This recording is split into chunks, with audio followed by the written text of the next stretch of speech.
Hello, everybody. This is Joseph Pasek, and welcome to the Fired Up Network. Welcome to the flagship show of the Fired Up Network, Fired Up Live. We got a great show for you tonight. But as you know, tomorrow, the quarterfinals in the World Cup Qatar takes place, and we're blessed to have the coach of York University's men and ladies soccer team, Carmen Asako, each and every day give us a World Cup update. And Giancarlo Lino, we're going to start off with the World Cup update, the preview of the World Cup quarterfinals. Here's myself, Giancarlo Lino, and the coach, Carmen Asako. Hey everybody, this is Joseph Pasek, and welcome to the Fired Up Network. Welcome to the flagship show of the Fired Up Network, Fired Up Live, and it's the quarterfinals in Qatar beginning tomorrow. Yes, tomorrow morning, quarterfinals. I got the coach, Carmen Asako, and you know it's big. It's the quarterfinals when I bring the one, the only, the sports Gita expert. He writes every day. I try to get him on. Oh, I'm busy writing. Where's your arm, Giancarlo? Where's your arm? How's your arm since you're writing all the time? Oh, it's great because I'm typing, so it's Typing, writing. So, all right, enough of you. All right, uh, I'm Spanish. We have Moroccan in our family. All right, Carmen, I'll start off with you because I tend to gloat about Italy not being in the World Cup. So I'll give you your 15 minutes to gloat about Spanish. Can't score a goal. They can never score. All these Spanish people can't score anything. They can never score. Uh, well, I mean, we talked about this pregame that it's going to be difficult to break down that Moroccan group. And it's not like the Spanish have been, other than obviously the Costa Rica, have been clinical in breaking them down and have what they used to have in circa 2010.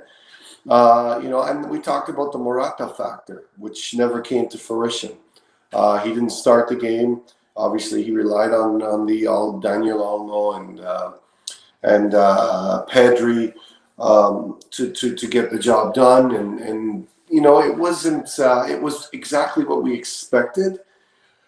And the Moroccans probably had two clear cut chances to win it in regulation, and it wasn't. And the last action in overtime, Saliba at the back post. He nicked one off the post. But there wasn't just not enough penetration, not enough threat from the long range shot. It was just not enough. And again, we talked about it. It wasn't surprising. And Morocco, good on them to get the penalties. And the Spanish were horrific in the penalty shootout. And they just didn't do enough to win. All right, Giancarlo, I know you're going to gloat because I throw it in there because you're Italian, you're the youngster. See, can't you be like Carmen? He takes it, I gloat. He doesn't give me any shots, but I know you're going to give me a shot faster than Phil Kessel eating a hot dog. Go ahead. yeah, Spain after that first win, it looked like All they were right, going to win enough the time World Cup, there. Enough 7 time for giving goals, shots, and Giancarlo. they're already planning the World Cup parade, the route, the celebration, and just like last July in the Euro Cup, they can't win in the penalty shootout, so they're going home. Morocco's been a nice story, and I think it's just opening people's eyes here that Canada maybe they weren't as bad as some people made it out to be. Maybe it was just they had the group of death. Like Croatia, Morocco, they're both on now to the quarterfinal. They also had Belgium with one of the best midfielders in the world. So I think Canada can hold their heads up high a little bit higher now because they had a tough group now, and Croatia and Morocco's results are proving it. See, I was going to deport him back to Italy, but because he said something nice about Canada, you could stay since I'm the president of provinces of Canada. All right, enough. Friday, 10 a.m. Croatia, Brazil. I'll start off with Giancarlo in this one. Who do you call? Who do you like in this one? It's going to be really tough for Croatia to beat Brazil with the kind of depth they have in their attack and Thiago Silva back there, just what he's still able to do at his age on the back line and just being a leader that he is. I think this is where Brazil's going to move on to the next round. I don't see Croatia advancing. It'd be a nice story for Modric to get back and maybe make a run at another World Cup, back-to-back World Cups at this stage of his career. But I see Brazil winning fairly comfortably. All right, give me the score and don't give me nothing. It's nil. Again, anybody, and Carmen, listen, if you don't say nil, all right, I'm going to fine you every time you $1. You're in a fine. I need haircut, a new Christmas cut, and all that. So, what's the score? I'm gonna go 3-1. I see Croatia getting a header somewhere near the end of the game, but I think it's gonna be a comfortable win for Brazil. All right, go ahead, Carm. I agree with Giancarlo. The Croatians have, got away with moments that they probably didn't deserve to get away with, and they have been masters at managing games. But this isn't, no, this isn't the misshooting Lukaku or even taking getting through in penalty kicks in the round of 16. I think the Brazilians are too clinical right now. Their tempo change in the final third is in the box is amazing. I think they're running on all cylinders, and what we talked about all the time is their main scorer is on fire. Like their number 9, Richarlison, is on fire right now. And although we've seen it in the past with Croatia sputtering through all the way to the final, finding ways to win in PKs, I think that this Brazilian team is just too dangerous all over the field. Even without Jesus, they still have incredible depth to come off the bench.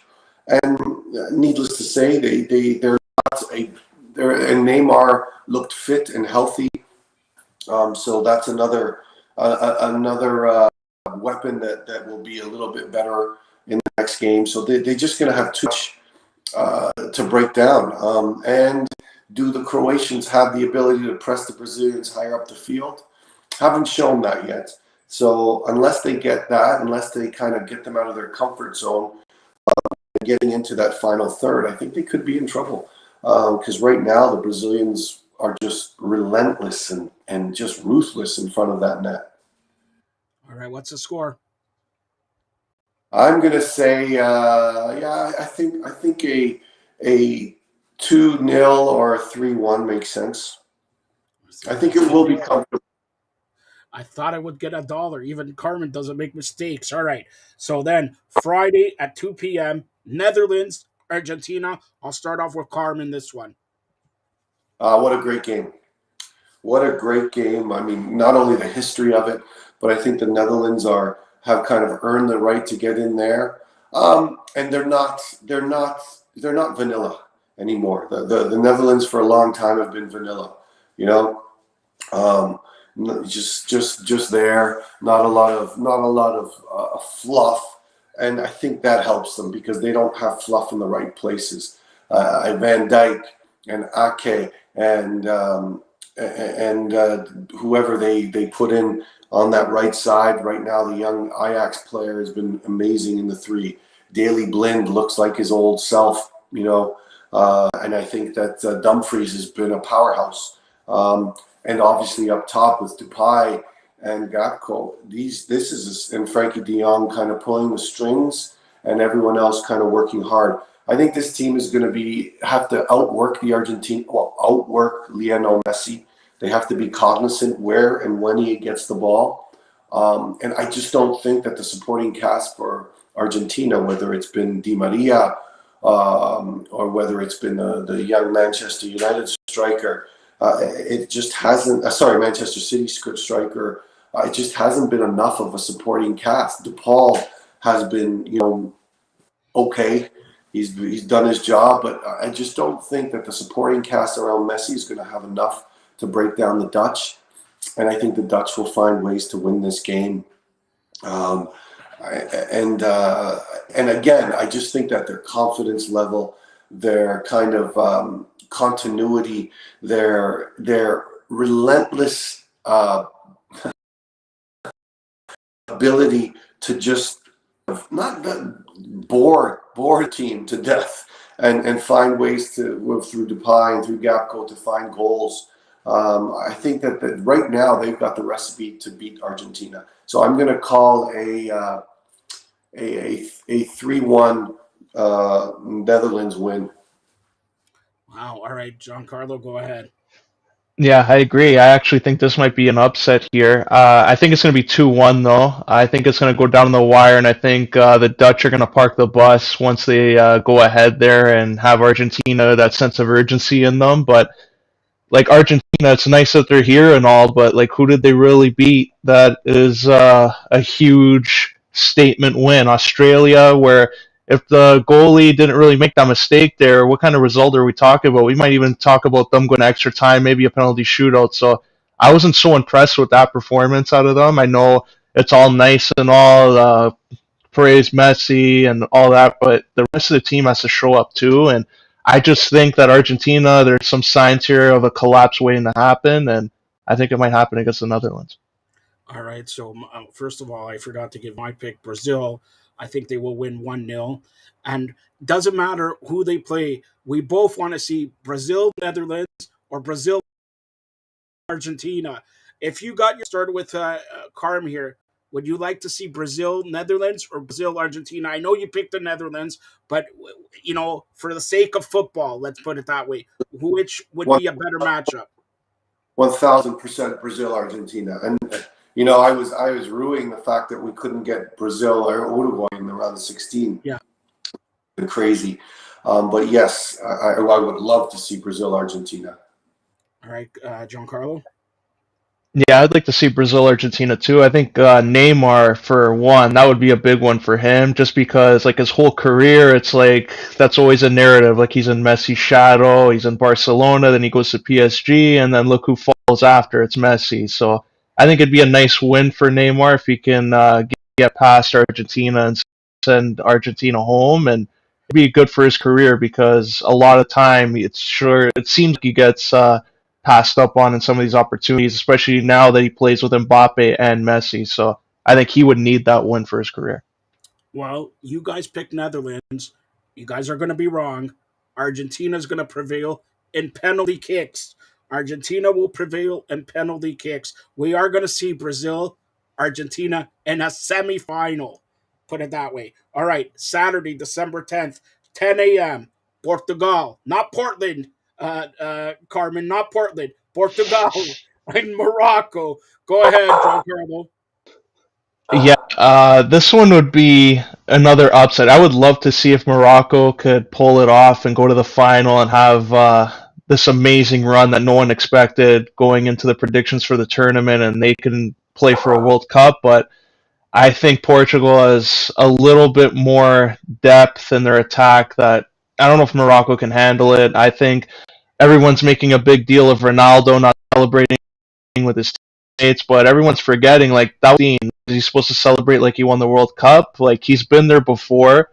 He's been in elimination games. This is probably his last World Cup. So the difference between this one and him celebrating in the past ones is he had more World Cups ahead of him. So maybe at this one, end of his career, and I think to Hold quote on, hold Kobe on. Bryant, "Job's not finished. When the job Not finished, finished, that's when but you the job, but celebrate." for So, him, you know shout why he was out celebrating? Carmen could tell me why. Okay, he was counting his $200 million from the Saudi. All right, he was counting on the sidelines his $200 million. So who's your pick? You're picking Portugal, right? Yeah, and I got Ronaldo scoring a big goal. Of course, he wasn't celebrating, but of course he's. Never mind. Go ahead, Carm. Well, I think the rotation. Let's see what the old Wiley manager does this time. I think his rotation, whether it was because of disciplinary reasons or any other reasons, I think it's going to happen again. I think we'll see Ronaldo starting, and then Giancarlo. I think he did celebrate with his teammates, especially the first two goals. Um, yeah, it's the narcissism is making me ill, and I'm sure it's making everyone else ill. But as far as his ability to have an impact on this game, I do agree that with Giancarlo, he will have an impact, but it's going to be tough to leave Ramos out. He was on fire, scored great goals. I don't know if they keep him in somewhere, but or he will also have his print on this game as well. But who knows when? But I do think Ronaldo will start. I think that Bruno Fernandes and Bernardo Silva and and Joao Felix, who for me has been underwhelming. Our Carvalho, William Carvalho, and that group has been very solid, very solid, and I think that the Portuguese will find a way to win this game. I think that they've they've rotated fantastically. I think that you'll see a lot of players that played in the first game come back into the mix and play this game as well. Pepe, almost 40 years old or 40 years old, I think it would be a big ask for him to come in and play again. So I think they have a lot of depth, a lot of talent, and it's going to be interesting. I think the way he rotated the last game is going to be the reason they win the next game. And don't forget Zais, who's been a massive part of the Moroccan run right now, probably will be out because he looked like he couldn't even walk more. And there's going to be a lot of air. And it's just a different level of physical fitness and mental fitness that right now the Portuguese are just fresh. They're just ready to go. And I think that they're going to put their place in the semifinals. Probably a 2 or 3-0 win. 3-0. $1. He owes me $1. He said 3-0. 3-0. $3. Keep your dollar. 2, 3, Keep your 4, dollar. 5, 6. Come on. I need to go to Nino de Versa. 10, 11, 12. All right. So we're all calling Portland. Okay. We're all calling Portland, Portugal to win that. Okay. So Saturday, 2 p.m. And this is going to be a good matchup. Start off with Giancarlo. England and France. Go ahead. I wouldn't be too shocked if England can manage to pull an upset off, but I think this is France's World Cup now to lose. Their depth, just how good they are, how I know they would love Pogba to be there, but Rabiot just stepped up and he's being effective. They would have loved to have Benzema there, but Giroud has stepped up and he's been effective, and he's passed Henry. They have all these stories going around their team. Everybody's on a beat, and I think everything's flowing for them. They seem to be playing like a club team in a Champions League atmosphere, just how they connect so well, and then they have Mbappe there, so they have too many weapons, and I just think that they're going to cruise through, and we might see a Euro 2016 rematch in the semifinal. All right. What's the score? I'm going to go 3-0 for France. No way. And then the English, maybe the next time will come home. No way. You're wrong there. Go ahead, Carm. Let's look at matchups here. Mbappe versus Luke Shaw. Giroud versus Harry Maguire. And on the other side, Rashford or Mount or Foden. Sorry, what am I talking about? If it's Coleman even, versus maybe Trippier, that it's going to be hard for them to contain them, but it's going to be.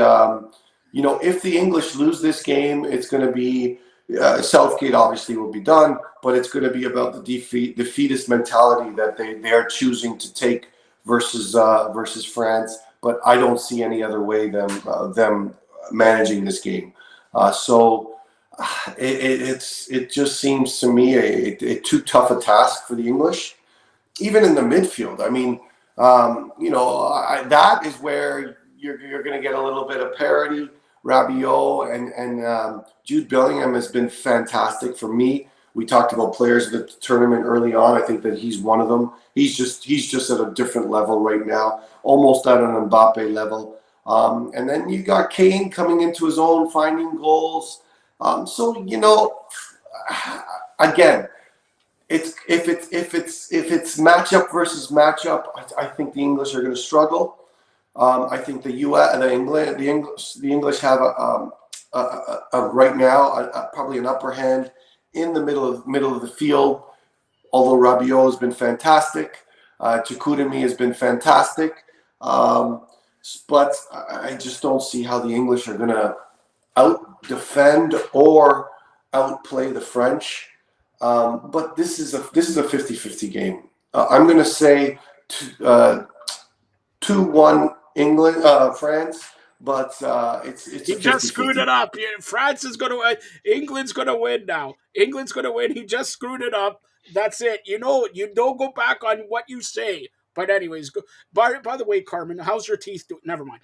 All right, he was at the dentist there. He complained and everything. Okay, so before we close it out, tomorrow, Friday, after the matches, we're going to be having a World Cup update Saturday as well. Then we'll set up for the semifinals. But before we close it out, there was some news. Carmen, you know these. In 2025, there's going to be a Canadian professional women's soccer league. Elaborate on that, Carmen, if you will. I mean, again, it's a disconnect that I don't want to venture into, that I honestly don't have enough information about, between CSB, Canadian Soccer Association, and everyone else in this country. We heard Julian. Some of us heard Julian de Guzman's rant on how the players and a lot of the community doesn't trust CSB, CSA, and the women's, basically away from someone who is very capable, Bree Carr Harris, who was put in charge as as kind of the chief of putting a women's a viability plan for the women's professional league in Canada, was kind of pushed aside by the players. I mean, there was some communication pushed aside by the players, and Diana Matheson, who is a great individual, a great soldier for our country and for our cause in soccer, kind of, with Christine Sinclair and her group, kind of went on their own and tried to make things and started this pro league, right? Right now, there's a lot to be done for 2025, and a lot of investors to be found. The Calgary Foothills, which is a fantastic youth organization, have stepped up, and they have their relationship as well with the cavalry of the CPL. But they've stepped up, and they should be a very viable solution for the first team. And the Whitecaps, deep pockets, good for them. Obviously, this may be a political move with all that's happened in the Vancouver Whitecaps organization in the past, against women in soccer. But now I think this is them taking a stand and owning up and kind of trying to clean up their image. But it's for an amazing cause, and there's a lot of good backing with them. I just hope to God that Diane and Christine find the ability to work with Bria Carr-Harris, who's a fantastic individual, who just wants the best for the game, and will add so much if these two groups came together.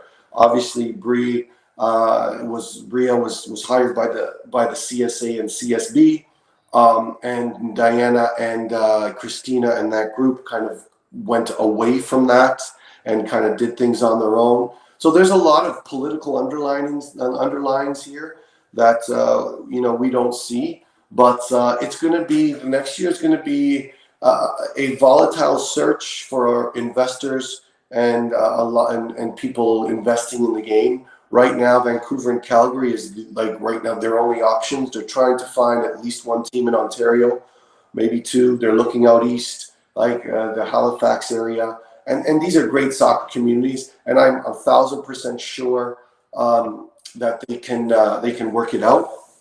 But I just wish we find that kind of communication, or kind of work together with CSA and CSB, because for Bree's sake, and I think that she's just wants to do what's ever best for the game, and for the soccer in general's sake. Because we got to get rid of this animosity between the men's team and CSB, CSA, and the women's team and CSA, CSB.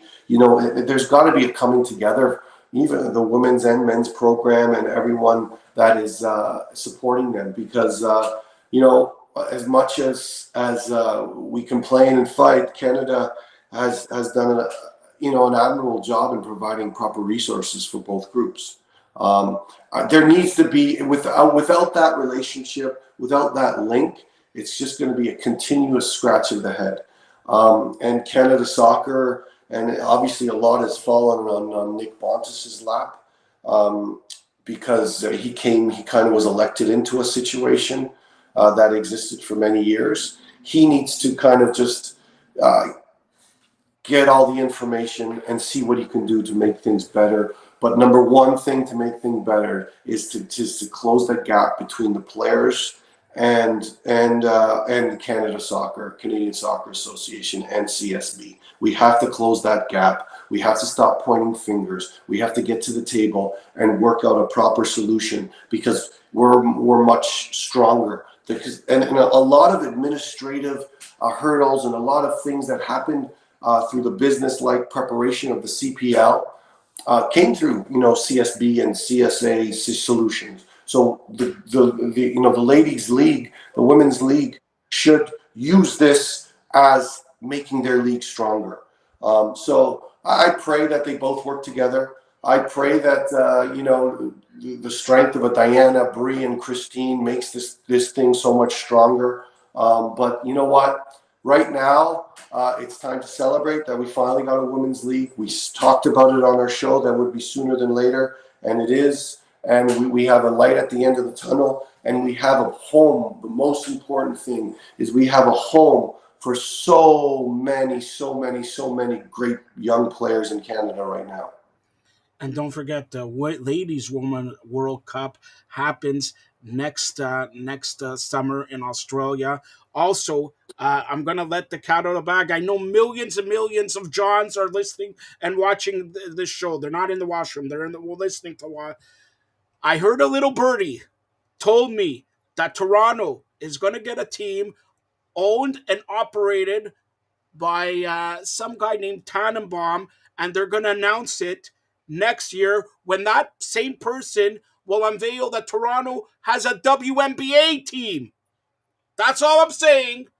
Toronto, WNBA, Toronto, ladies soccer and all that. So, and by the way, since we're on this, Carmen, the CPL. What do you hear more? They talk about expansions and the CBL expanding out east there. That's the Canadian Elite Basketball League. What do you hear from the CPL?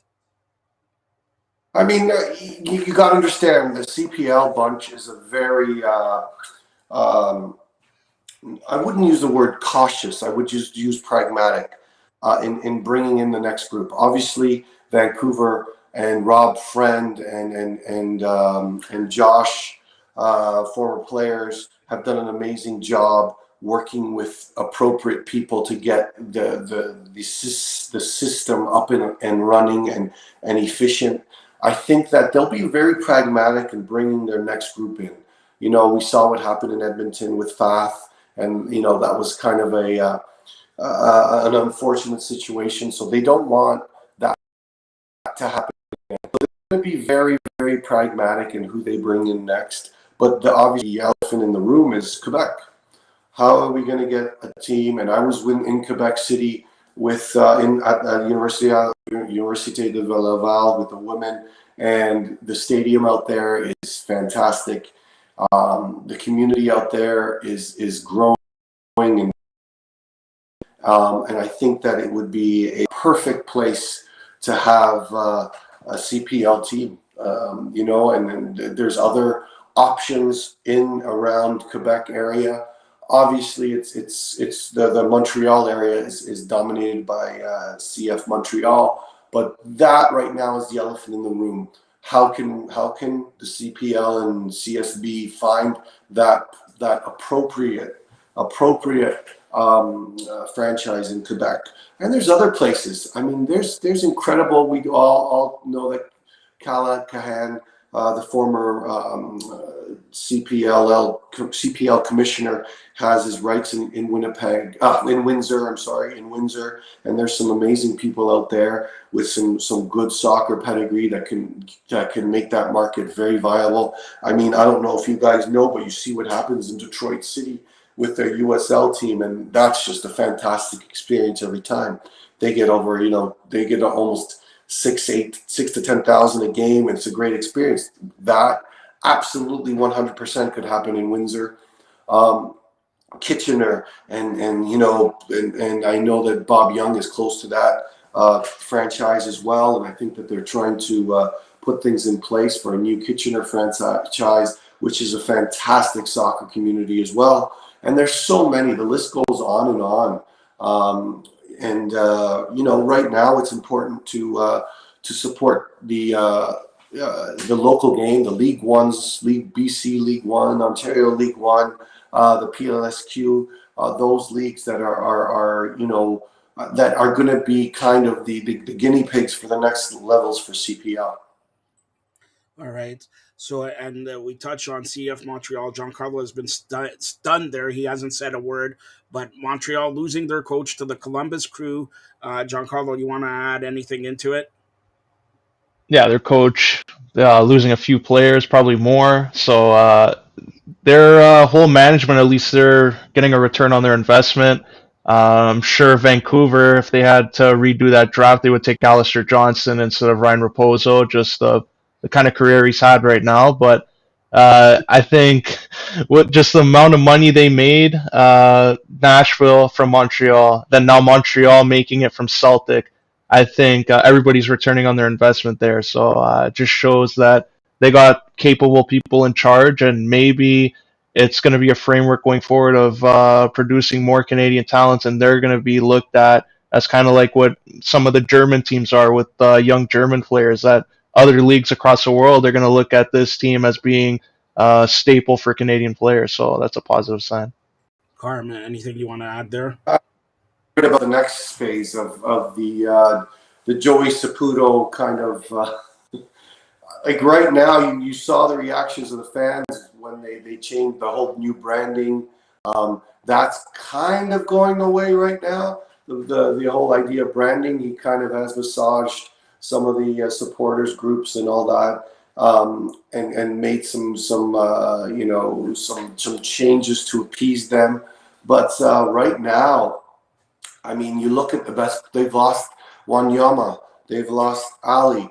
They've lost Kone. They've lost Milanovic. They've lost some top players in that group. So, and they've made money out of the process. And I'm sure the Saputo family is happy for that.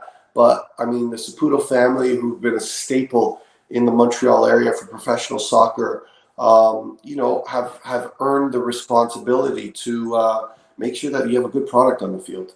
And you just lost Nancy, the coach, and that wasn't a big secret, because a lot of people had to kind of talk Nancy off the ledge during the season, because Joey's not the easiest person to work with. He's done amazing things for the community in Montreal, but he wants it his way. He wants it his way, and his way has been very successful on and off the field. And he's accountable to not only he's accountable to his company, his family's company, yes, but he's accountable on making it successful. He has his recipe to make that successful, and let's hope it doesn't cause kind of the demise of that that second place finish for Montreal and how well they did in the playoffs and their run there, which was fantastic. So they've lost some key players. They've made some good money, but moving on, let's see how things move forward and how he appeases the big fandom that is Montreal. All right, so we're going to close it out. We're based out of Toronto here. A lot of rumors. Sorry, Joe. A lot of rumors that Bobby Smirnos is going to be is one of the front runners to take that job in Montreal. In practical sense, that makes absolute sense. But there's also rumors about Nesta. There's also rumors, and you know what? Bobby's a hands-on type of guy. Him and his brother have kind of built that whole Hamilton with the belief in the Youngs and the Scott Mitchells for sure. But they've built that Hamilton into something special. So number one, it's going to be hard for them to give that up. And number two, they're going to want to have a lot of control and obviously we know that Joey's not the giving control type.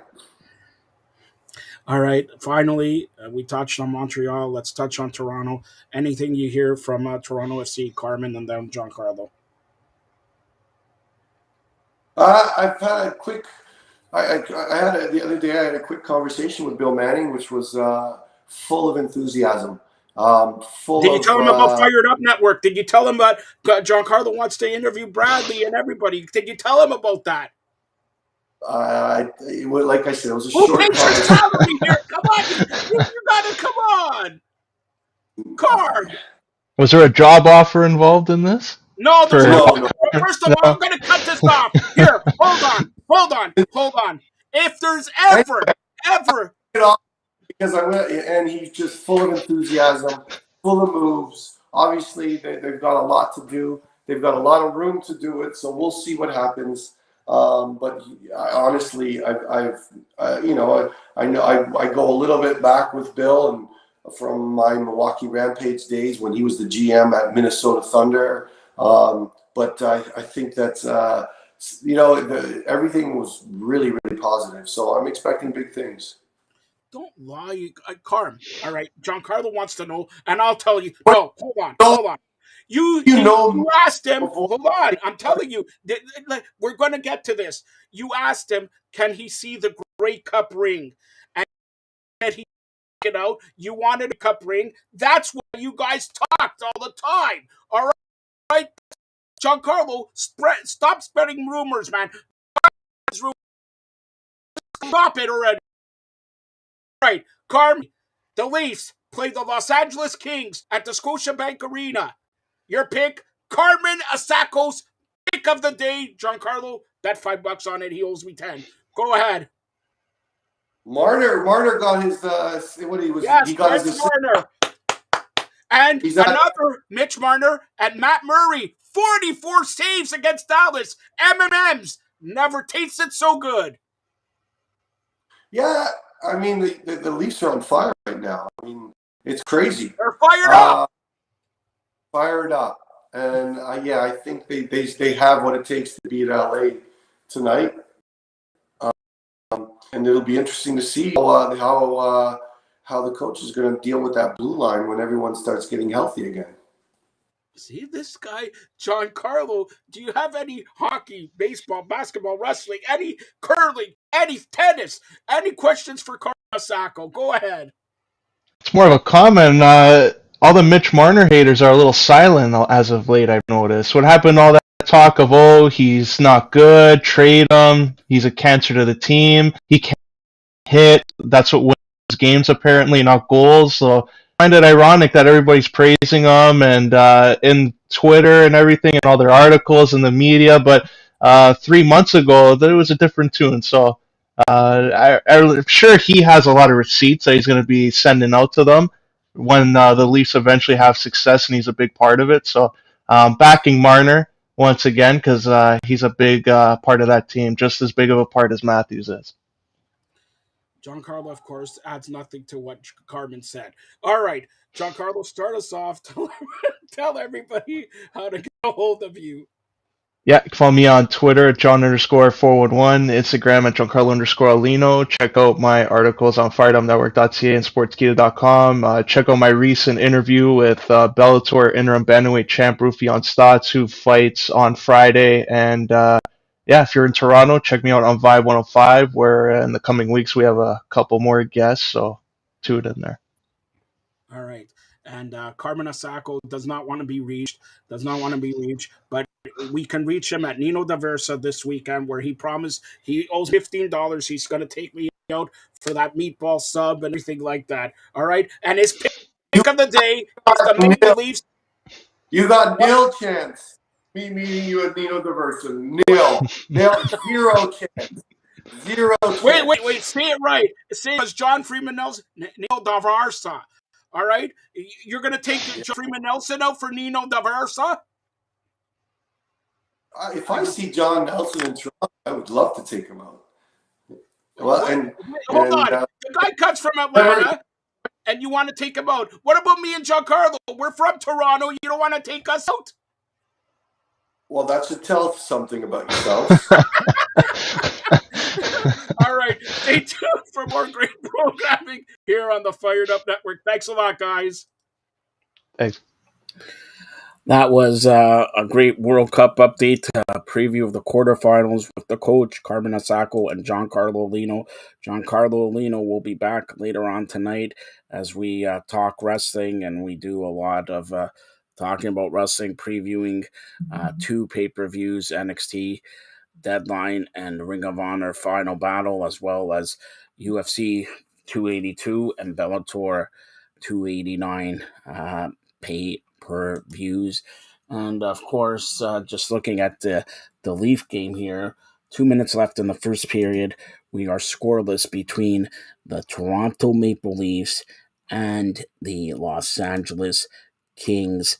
Toronto Maple Leafs, Los Angeles Kings, scoreless here also. So, as mentioned, we got sports fluent Anthony K here. Anthony K is going to do crunching the numbers for us. Anthony K, a big part of the Fired Up Network, and you can check him out on his own shows there. But crunching the numbers is going to come up right now.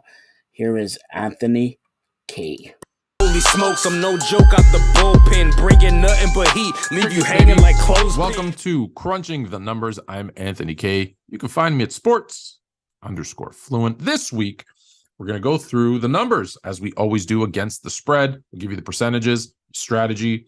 We're going to give you some over-under trends that we've been asked to discuss. I'm going to do my pick 5. And of course, you can find all your picks on sports_fluent, IG, Twitter, TikTok, or DM me on any of those platforms, or email me at anthonyk@sportsfluent.com.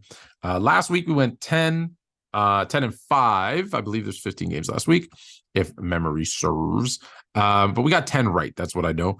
There might have been 13 games. I just count the right ones because, like any good shooter, you forget your misses. We got 10 right last week. So, and then, like I said, we're going to do our top 5. So here we go. We're going to start right off the bat. Against the spread,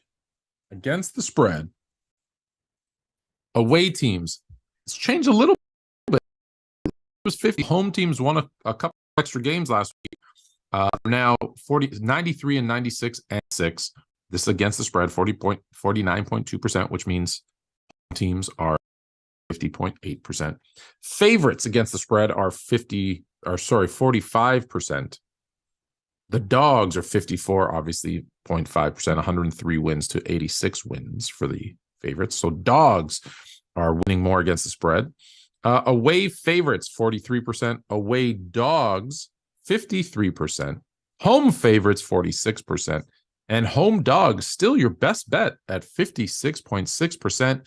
Keep an eye on those home dogs as they're winning close to 60% of games against the spread. The over-under that you asked about, here we go. Overtime games, we've had overs 5, unders 8. So 61.5% of overtime games are unders. Non-overtime games, it's a little bit closer. It is 79 overs, 100 unders, which is 55.9% for those wondering. And then just all games, so including just mashing them all up together, 84 overs, 108 unders. So 56% of the time, it's an under. That's the type of season that we've been having in the NFL. All right, so what you've actually, the reason you come here, here's our picks, hot off the presses. Here we go. So we've got, in game 1, the Thursday nighter, tonight, so hurry up and get it in, the Raiders at the Los Angeles Rams, -6 for the Raiders. Hey, they got this by a touchdown, if not more. I'm taking the Raiders. I'm taking the favorites on the road in this one. Then you got the Bengals hosting the Cleveland Browns. And the Bengals are also -6. Deshaun Watson's second game. It's a divisional game. They're going to put up some more points than they did last week, but I'm going with the Bengals -6. They're good for at least winning by 10. Houston. So here's the one I say proceed. on the caution.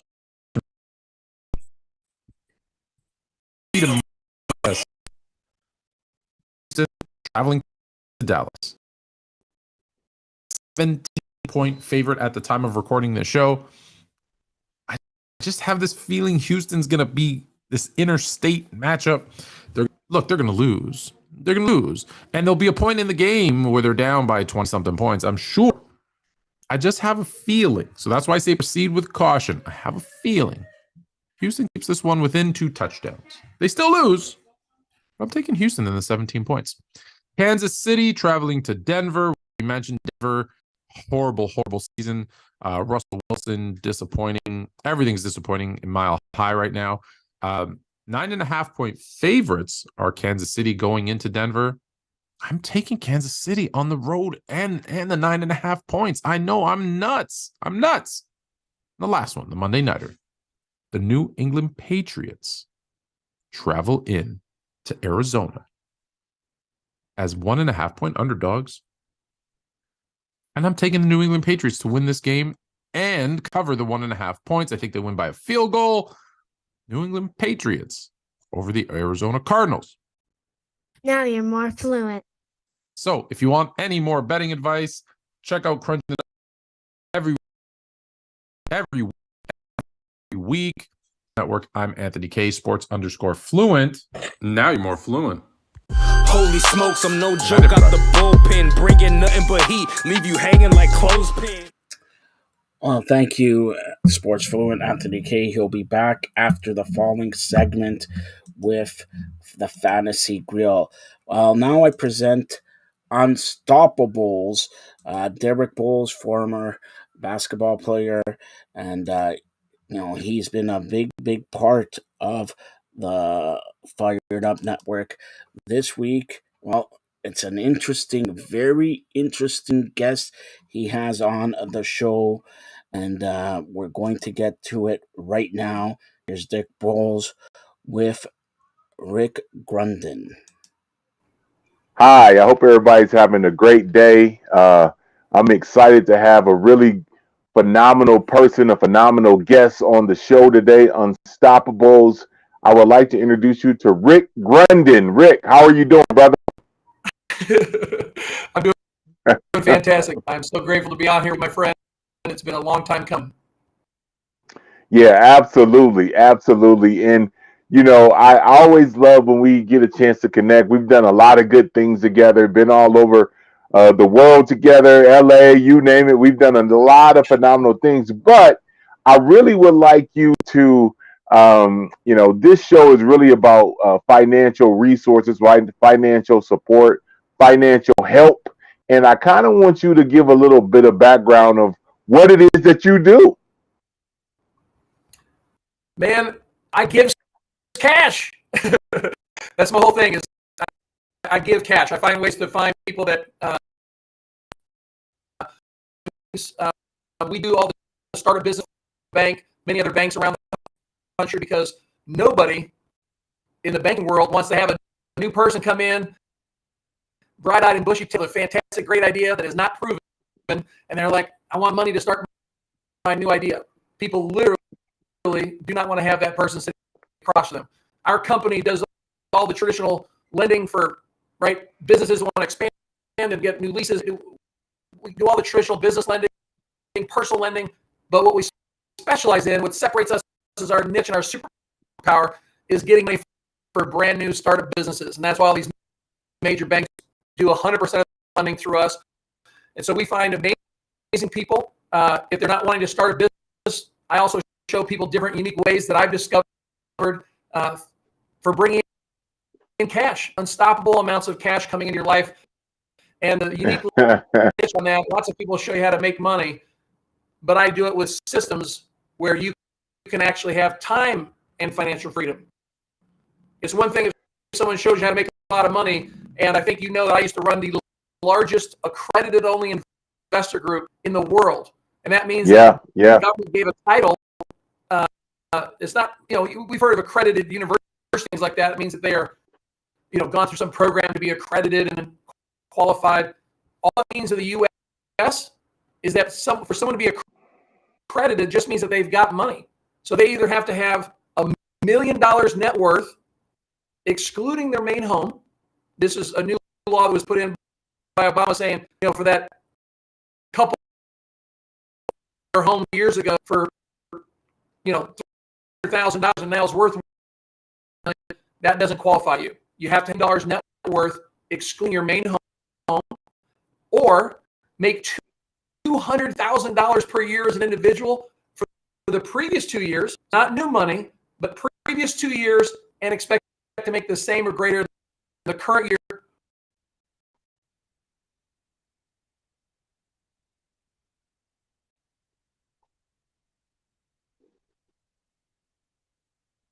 So a couple of things, one, moving, right? When you're changing where you're living and, getting all the, moving is a very stressful thing. I think that is super important. So I'm trying to figure out how did he make a transition from Maui and now he's in Mexico, and he's doing the exact same thing with the his cash flow business that he's been able to design and develop. And I think that in itself really speaks to his expertise and what he does. And we're living in a time right now where a lot of people, unfortunately, resources is a very big deal, having access to resources. And so I just think we need to be thinking, how can we really, especially with everything that we faced already with the pandemic, with people passing away that have been untimely, with deaths happening across the world. I just think we really need to be thinking about how can we, more than anything, leverage our time, do the stuff that's important to us, which is probably family, people that we love, people that we're connected to, and then, have resources to continue to move forward. And I think all those things become very, very important. Become very important. All right, Rick, are you back? I'm back, buddy. I was saying Mexico. I was saying Maui in Mexico. Yeah, I heard you say last time we talked that you were in Maui. Now I'm here in Playa del Carmen, Mexico, but I didn't hear the actual question. I just want you to talk a little bit about that transition and how resources helped you. How did you make that jump? Yeah, the great news about having money, time and financial freedom are the two most important things to me, besides obviously health is the number one thing. The reason I could live anywhere I want in the world, I had a house designed and built in Thailand, living on Maui, before that Oahu, the Costa del Sol along the southern part of Spain, literally swimming in the warm water in the morning, skiing 90 minutes later. It's like being able to choose the most amazing places in the world to live. And I lived in Playa del Carmen before the pandemic happened, and they started closing the beach and the border, and I left, but I'm grateful to be back. And the whole point is that I want to get up and love myself. My health is the most important thing to me. I want to help people, but I also want to love myself first. And the first thing I want to do in the morning is go for a 90-minute to a 2-hour-long swim. I want to stretch. I want to meditate in the ocean. That's my time with God. I'm with God all the time, but out in the water for some reason, no phones, no distraction, no car noise, just floating, swimming, doing my thing. I get all these amazing downloads all the time. And when I get done with that, have breakfast, do some stretching, meditation, it's literally been 2 to 3 hours of time for me. And then most of my contacts start on Pacific time. So that's why I moved back here to be on Eastern Standard Time, so I can get that 2 to 3 hours of workout in and not feel like I've missed the entire day. And I can serve a full 8-hour schedule if I want to, only if I want to. So that's the big thing about being able to go be anywhere, do anything, and I choose to be here. Well, and that's powerful. And I want to add to what you're saying because, as you know, health is very important. You already know a little bit about my health journeys, which is why we haven't had a chance to stay connected. But I just want you to really, kind of break down just forms, steps so that people can understand how to get engaged with what you're doing. How do people get engaged? Well, the biggest thing that people do is whether they already have money. Many people come to me that already have money. We're not talking about big money. We're talking about, right, $500 to $10,500. It's not like this go buy a house money or go buy a new car money. It's like used car money at best. And a lot of times we can provide the money at 0% interest for them. So the first step I have people do is, well, I want them first to go through our 7-step presentation program, where I don't know if you've ever had to go to a timeshare presentation. My family had a timeshare when we were kids, and we loved it. We used it. We loved it. But it's got a negative industry thing where timeshare presentation. I think your time is super valuable. Everybody's time is the most valuable asset we have. And how I found that out was when I was in a near death situation myself. Told me, we've already scheduled you for a double leg amputation. You've already lost your legs. We're just trying to save your life. And I looked around the room to find out who the hell they were talking to. And they're like, I'm talking to you. And I was just sitting there like, I feel totally healthy.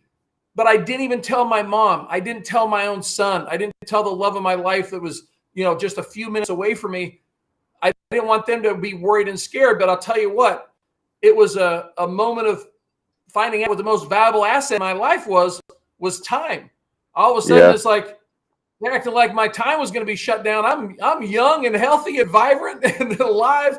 And so time is the most important thing to me, and you cannot buy it. So when I ask somebody to go, even if it's for their own benefit, right, and I ask somebody to go spend some time, it might be an hour.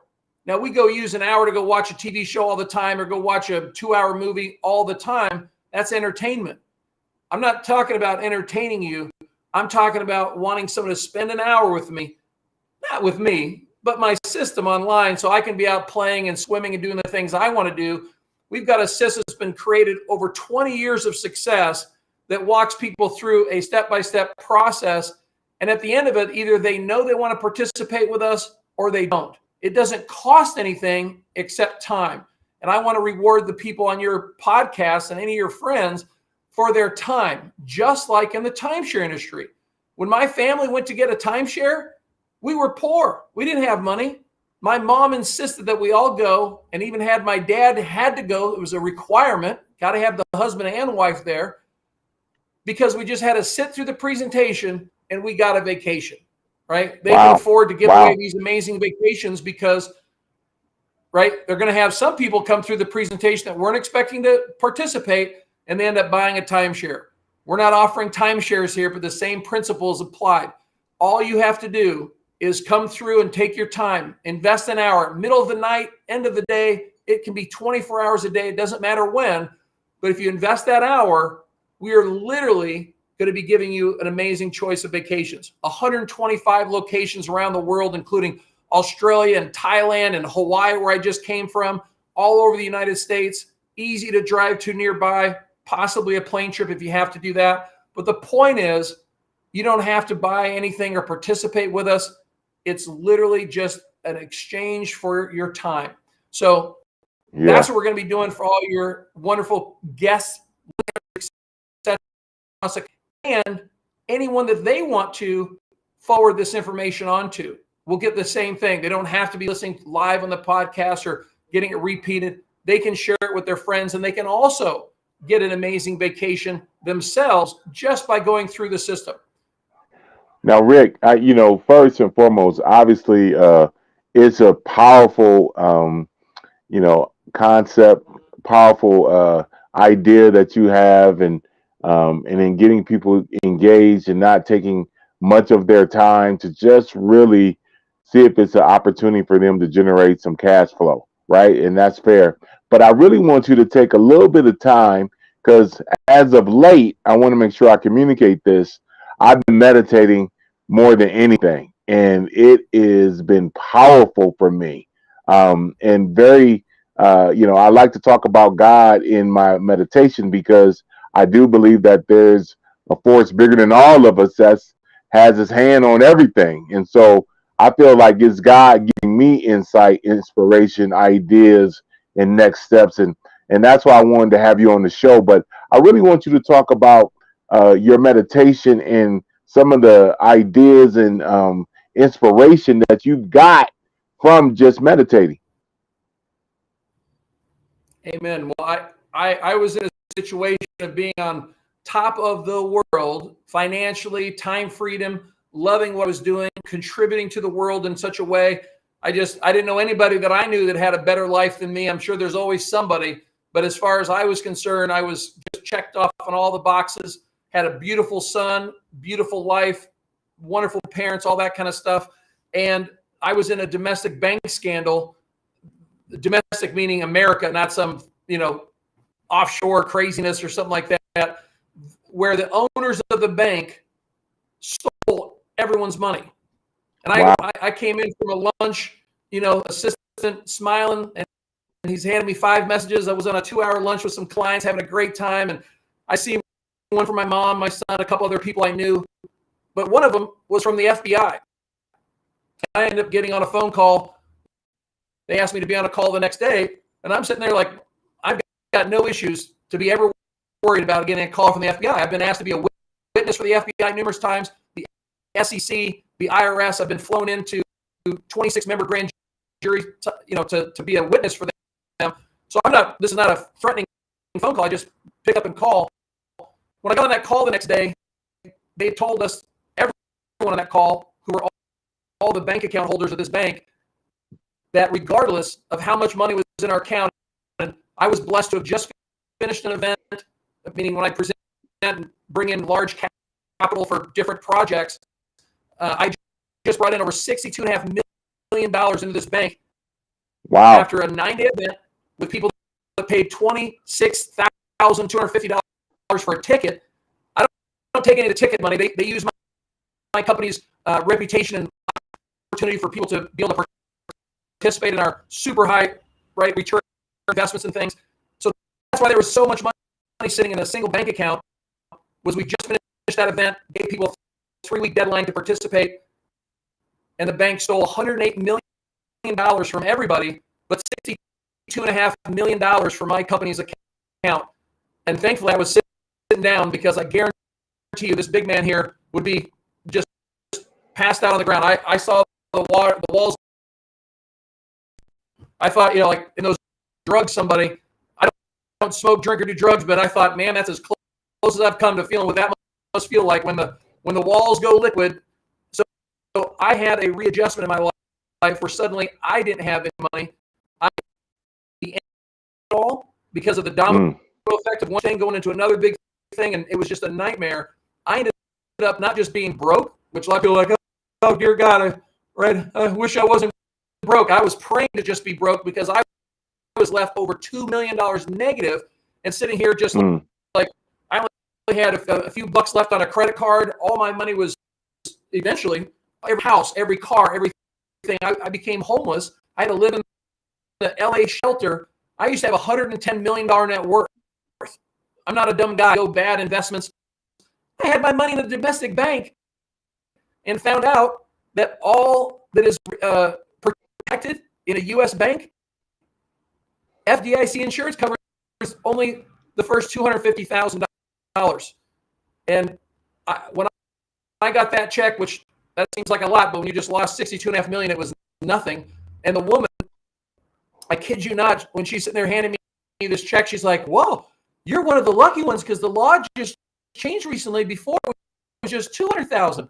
So here's that extra $50,000." And I just was devastated. All that money was burned. All that money was gone.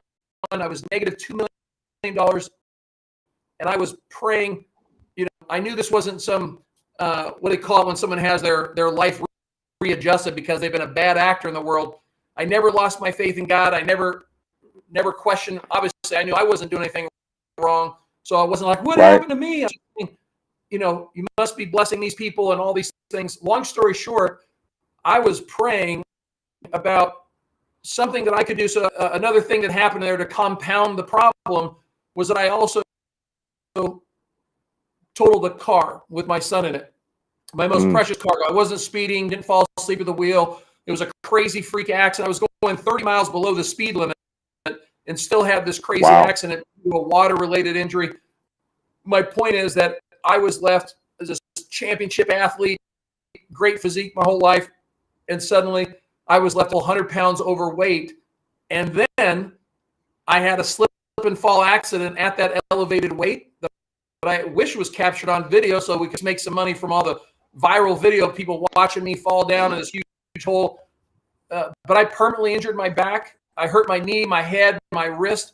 Wrist was injured for over a year. But my back injury, L5, was a permanent injury. So there's nothing we can do for it.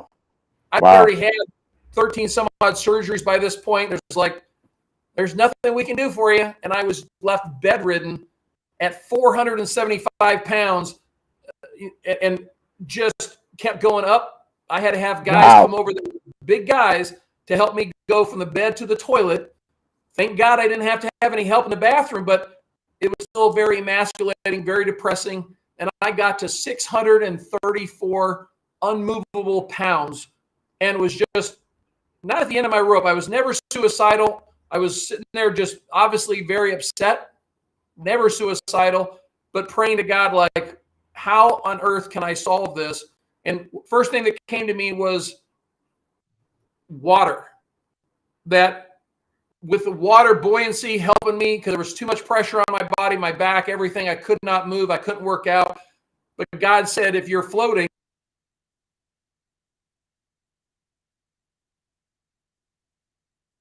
and I got into an infrared sauna. Can you hear me, Derek? Yeah, I can hear you. I can hear you. Okay. So I got into an infrared sauna. I was able to lose enough weight to where I could get into the water and start exercising in the water. And that's when I eventually sat here having a vision to, have you ever seen the Marvel movies with Thor and all these, Captain America and Thor and everybody? Yeah. Uh-huh. It was my dream to say, obviously I have to find a way to make new money. I had everything taken away from me. I wanted to make new money, but I said, wouldn't it be great as long as I'm a favorite son of God and asking, if you're a favorite son of God, Rick, you can ask for anything. And I said, what I'd really like is to make millions of dollars, like going to the gym. I want to get paid to be going to the gym and getting my body back to just optimal health. So I need time and financial freedom. I'm thinking Thor gets paid millions of dollars to build up his body to look like Thor in the gym. And I was like, well, I don't want to be an actor, but that's where the prayer started, was asking for time freedom and financial freedom so that I could get my health back and live on this earth a little longer, because nobody was going to be surprised if a 634-pound, 6'5" man did not wake up in the morning. They'd be surprised and say, gosh, but no one's going to be like, oh, I wonder what happened. Like, his heart gave out. He can't pump that much blood to that big of a body. Like, no surprise. So I knew I had very limited time. I was praying for an answer, and I had that answer given to me, was leveraging people that were way smarter than me. I didn't have to use my genius. There was people that had created something called a funnel, right? A step-by-step process to guide someone through a series of information that at the end of it, they could make a decision to participate or not. And they had a marketing team that did over $10 million worth of ad spend, meaning these are the best of the best as far as driving targeted traffic to that funnel that drives people through the information process. And at the end of it, I said, well, okay, so I got a bunch of leads coming through, but what then? They said, we've got people that are going to be sitting here answering. The story was that I ended up moving to Oahu after getting the money together. I leveraged the only thing I had left was a giant wood carving from Thailand, and I was able to leverage that in order to get funding so I could participate in this activity that I wanted to participate in. That was, I didn't qualify for any loans. I didn't qualify for any of this stuff. And so that was a huge passion for what I did in the future, creating a company that would help people in startup situations, because no one would give me money for a startup business they would only give me money for an existing business that could show cash flow coming in already and everything else. And I was like, well, I'm not there. I'm starting something, but no one would believe in me. So I got the loan from this business. I moved to Oahu. My son and I both rented a room together. So thankfully it was a master suite and could put 2 queen beds in there. But imagine living in Oahu in a private gated beach community for $700 a month for both of us, plus $50, $75 for electricity because we were sharing with 4 other rooms. And we lived very modestly, but that allowed us to put most of our money back into marketing, and that compounding of my whole background came from being a math genius, and yet the most obvious thing that was right in front of my face, and this came from meditation. I was floating in the water. I swam, did my high intensity training, and now I was resting, floating, praying, and just letting the waves and the energy float around me. And I had bills to pay and people to pay back. So I was expecting to take, I had $3,000 that I put into advertising with these marketing gurus and their system that works while I'm swimming and doing other things. And I said, oh, I'm going to, they said I could probably make 3 times my money as an estimate, rule of thumb based on past performance. I was like, 3 times in a year? And they said, no, in a month. And I was like, oh my God, I said, if I put in $3,000 and made back a total of $9,000, I said, I could pay my total cost with food and everything was a little over $1,200 for phones and food, $700 for rent, $50, $75 for and then food and stuff for my son and I. It was like $1,200. And so I was saying, okay, I'll put back $3,000 again into the future, but I'll take out the $6,000 and I'll pay my $1,200 of bills. And then I got other people to pay. I'll start paying back those people, right? Even if it's only $500 to this person and $1,000 to this person and $200 to this person, I'll start paying down my debts. And that was one of the things I got from a download was they don't care about starting now versus starting in 6 months. They know you're trying. They know you're getting your life back together. And God said, literally, roll it back in and let that money compound on itself. Derek, pulling out my own calculator, and anyone listening to this, I want you to pull out your calculator also, because even though we could all do multiples of 3 of math in our head, I want you to use a calculator, because what I did and showed my son so he would be on board, I'm not going to do the subtraction out of the $1,200 each month. It takes too much time. The point is, very simply, I took $3,000, I multiplied it by 3. That gave me the first month $9,000. But here was the big challenge. And having faith was putting it all back in again, taking out my little bit for on, but having faith to put it all back in again, trusting in the multimillionaires that designed this and the multimillionaires that were buying the ads, the traffic with that money, was having the faith to put it back in and like, oh, I don't want to lose this, but having faith, and that's what did it for me. So if you take your calculator, type in $3,000. It doesn't have to start with 3. That's what I did. And so I'm just using that as the number. Start with $3,000 times 3. And before you hit the enter sign, we already know it equals 9. There's not a person listening right now that doesn't know that 3,000 times 3 equals $9,000. That's not the question here. But just for fun, say in month 1, it grew to, and then say the number, hit equal sign and say the number. It grew to $9,000. And then say, without typing anything extra, just have to hit the equal sign usually. Just say, and in month 2, it grew to, and hit the equal sign, and now turns into 27,000. And then say in month 3, it turned into, and hit the equal sign, 81,000. In month 4, hit the equal sign, it's 243,000. In month 5, hit the equal sign, it's 729,000. And in month 6, which I can't even tell you how fast month 6 came around, it was over $2 million. And I sat here, so I was making more than 3x, because if you do that math and take out the $1,200, it would only equal like 1.89. I say only, tongue in cheek. still a lot of money, but not quite 2.187 million or whatever. So I actually had $2.89 million, almost 2.2 in 6 months, starting with $3,000. And I was taking out that $1,200 a month. And that was life-changing for me. So I could now start having a cash flow where I was putting in 100,000, getting back 3, and just keep churning that over every single month while I was taking that other money and paying people back. And that was so much freedom to get out of that debt. No, and at first that's a very powerful story, and I'm excited that you talked a little bit about the meditation and where your inspiration came from, and how you were able to take the 3 and generate revenue really that changed your life moving forward. I want to ask you really simple because I think it's super important. Maybe you can provide steps, really like what's the website, what's the information, how do you get involved?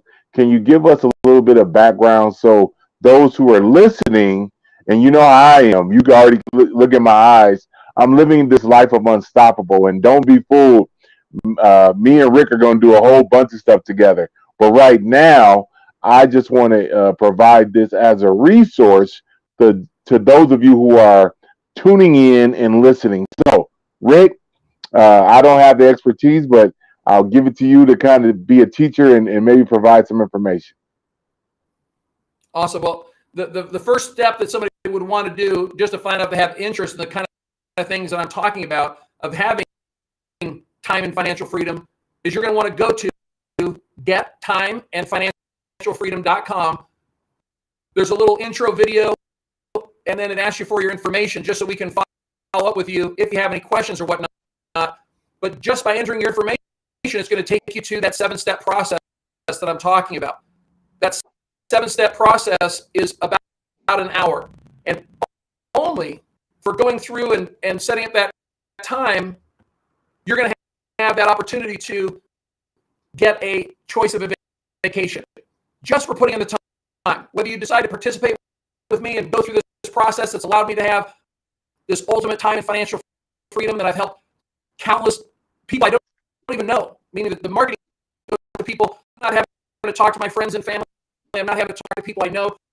I can, obviously, and I have, but I don't have to do that at all. I could literally be a deaf mute, put my little money into marketing, let the system go out and find people that are interested, that have raised their hands, that I'm interested in time and financial freedom.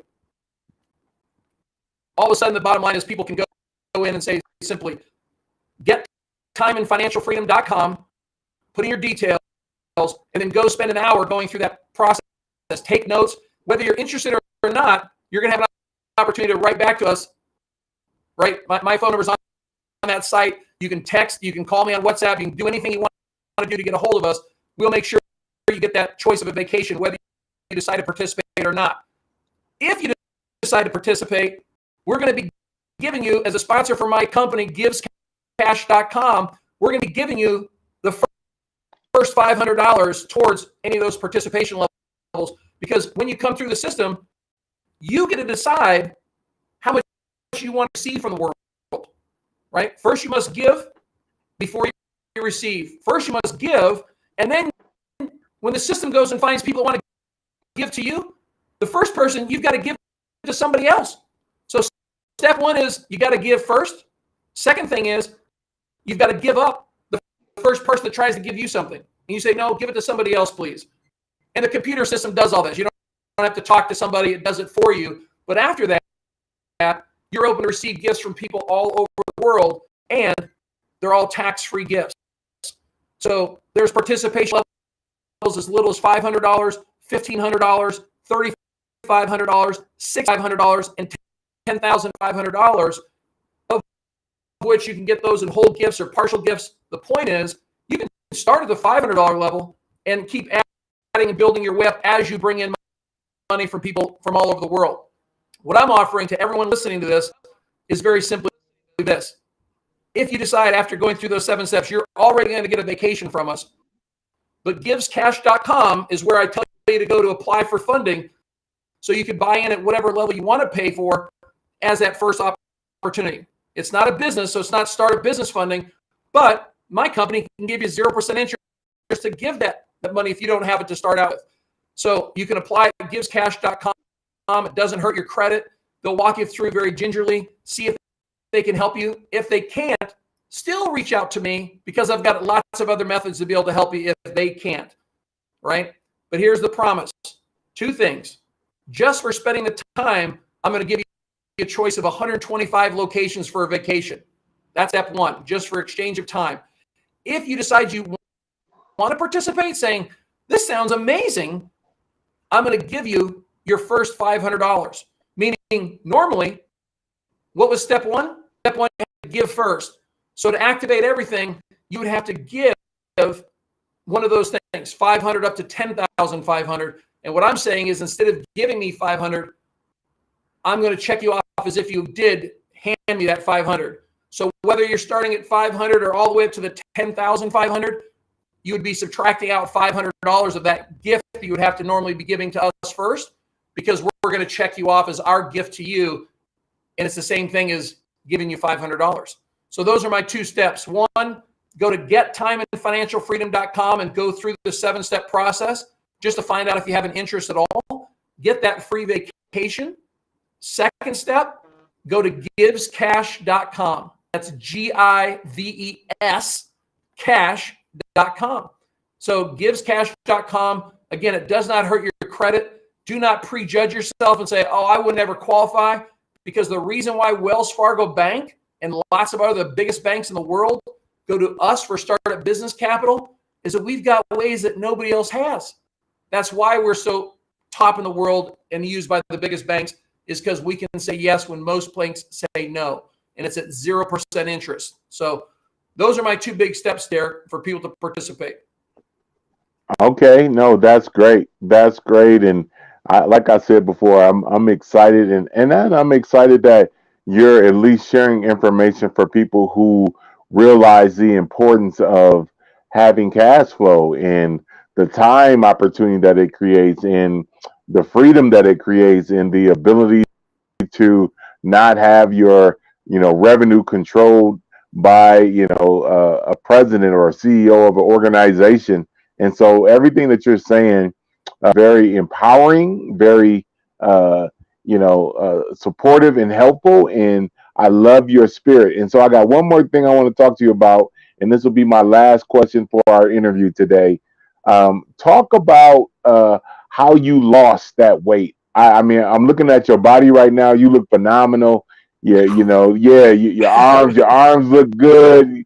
You got on, nice gear. And so, how did you lose that weight, man? Because as you can tell, I've lost a little weight too. But I'm trying to figure out, how can we get people who are getting ready to go into the holidays, Thanksgiving, Christmas, New Year's, how can we get them prepared to have a long lasting journey?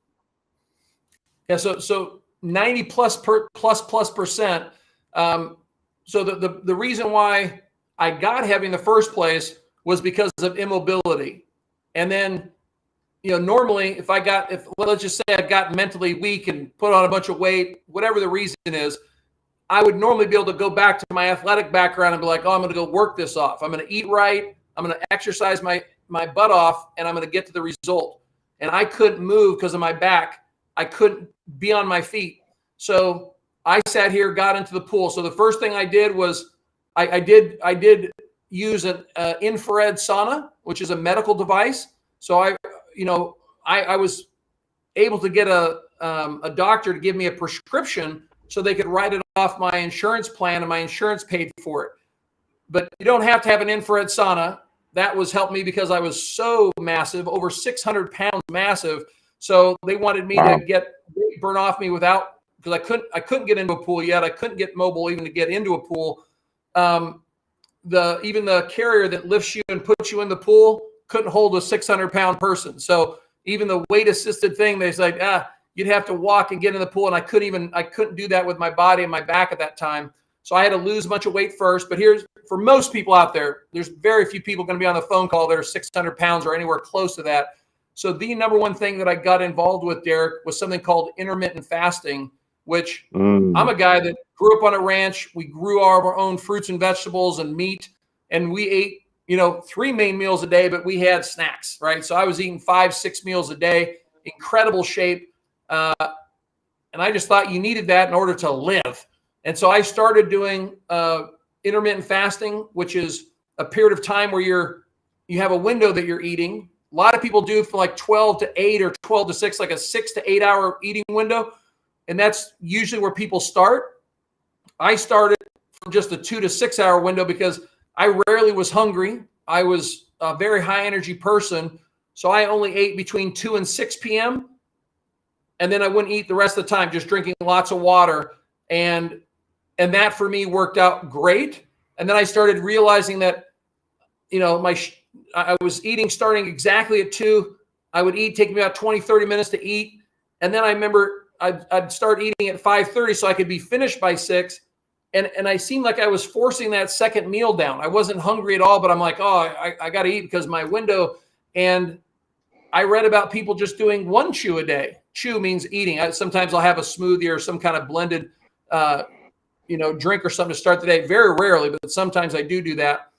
But that's what I did. And I just went to 1 meal a day, very healthy meal, making sure that I learned about food combining, that steak and potatoes aren't supposed to go together. I didn't know that my whole life. Always had steak and potatoes, but I would look up and learn a little bit about food combining.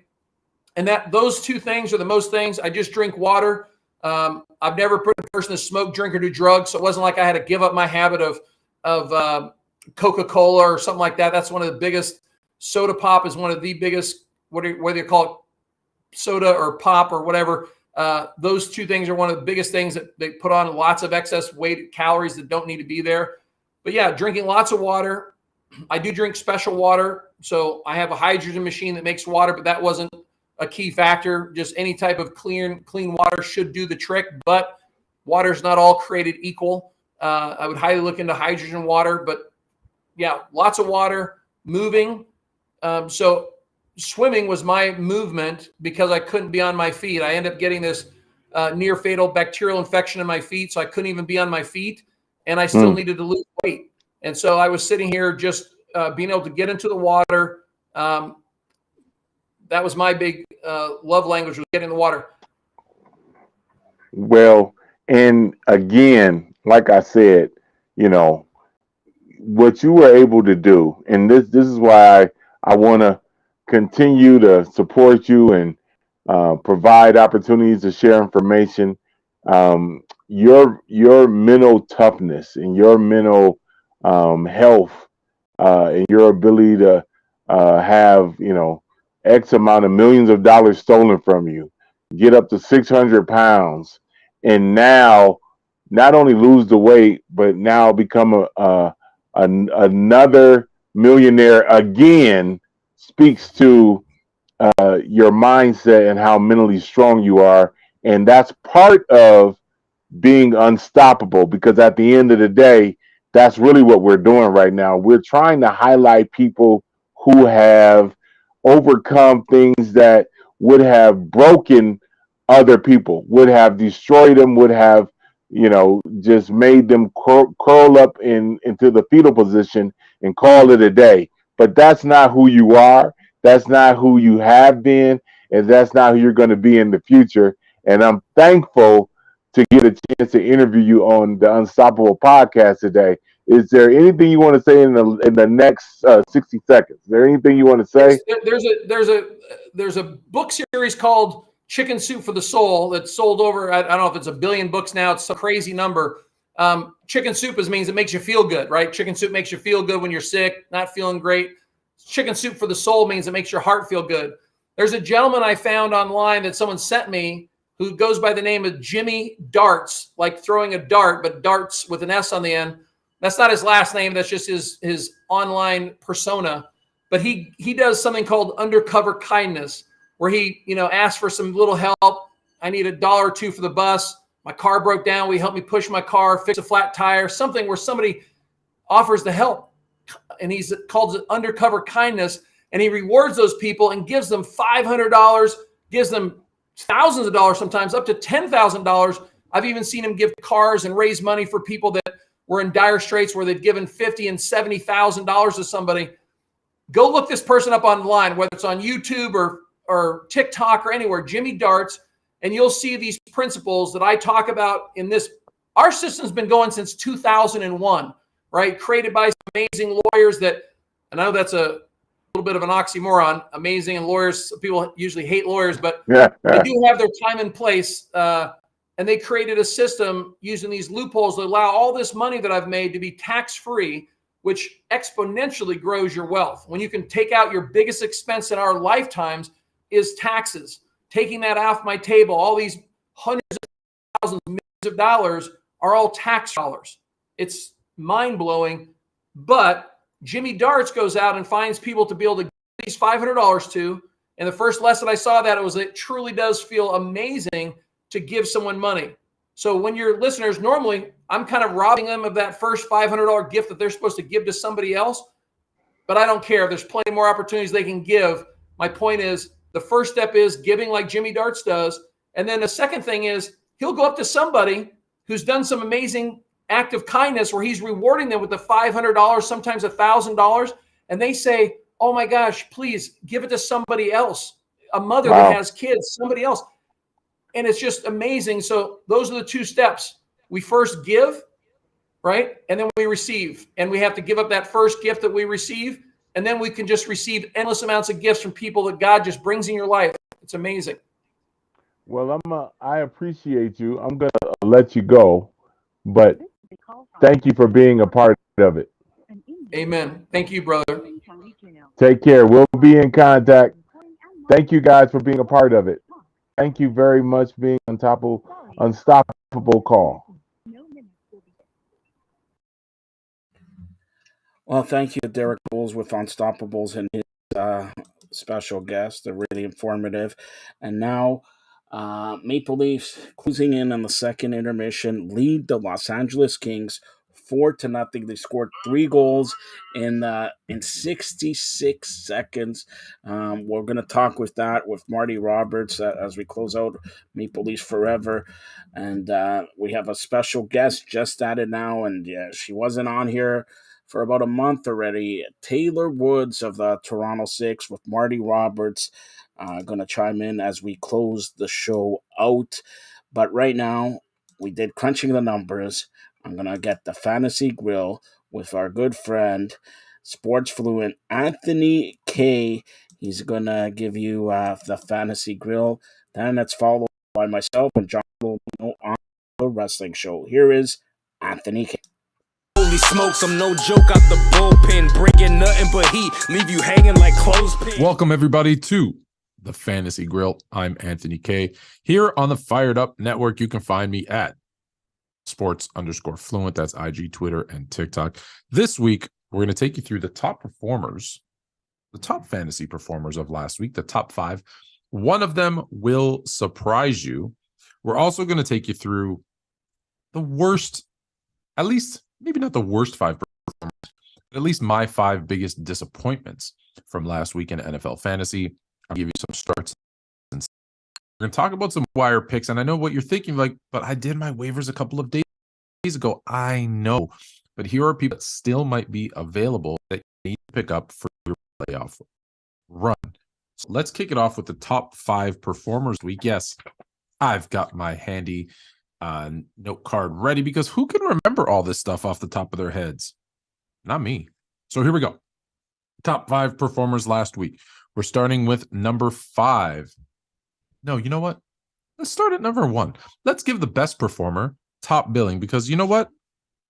They deserve it because we've been giving Devontae Adams a pretty hard time, but I don't think it's necessarily his fault based on the fact that Derek Carr has really been underperforming. Heck, the entire Las Vegas Raiders team has been a huge, huge disappointment this season. So that being said, here we go. Number 1, Devontae Adams, best performer of the week. Number 2, Amon St. Brown of the Detroit Lions. Wide receivers at the 1 and 2 spot. I told you wide receivers are important this year. More important maybe, this is in PPR leagues, maybe a little bit more important than even running backs. Who knows? Maybe that 0 RB strategy that you used during the draft, maybe it's paying dividends. I don't know. Number 3, Jalen Hurts. I get it. You're going to say, but he's kind of a running back. Well, running back, a quarterback that can run and get you yards on the ground or even rushing touchdowns. That is the key to a good quarterback in fantasy football. Number 4, A.J. Brown. Jalen Hurts has a good week. A.J. Brown has a good week. I like it. And number 5, and this is where the surprise comes in. Number 5 is the Cleveland Browns defense and special teams. Yeah, I told you about 2 weeks ago, look for the matchups. Whoever is playing the Houston Texans, look at their defense. And I'm going to continue that trend moving forward. I actually picked up Kansas City this week because they're playing Houston in 2 weeks. And I think that's going to be a big game. People seem to forget Kansas City. You don't think of them for defense, but when you think of fantasy, Kansas City has been a surprisingly good fantasy defense over the last 5, 6, 7 years. They almost every year rank in the top 10, a couple of years out, but a couple of years even in the top 5. So there's your play for a couple of weeks from now. It's the Kansas City Chiefs or any team, like I said. This week, we'll get to that in a minute. All right, our worst 5, or like I said, my most disappointing.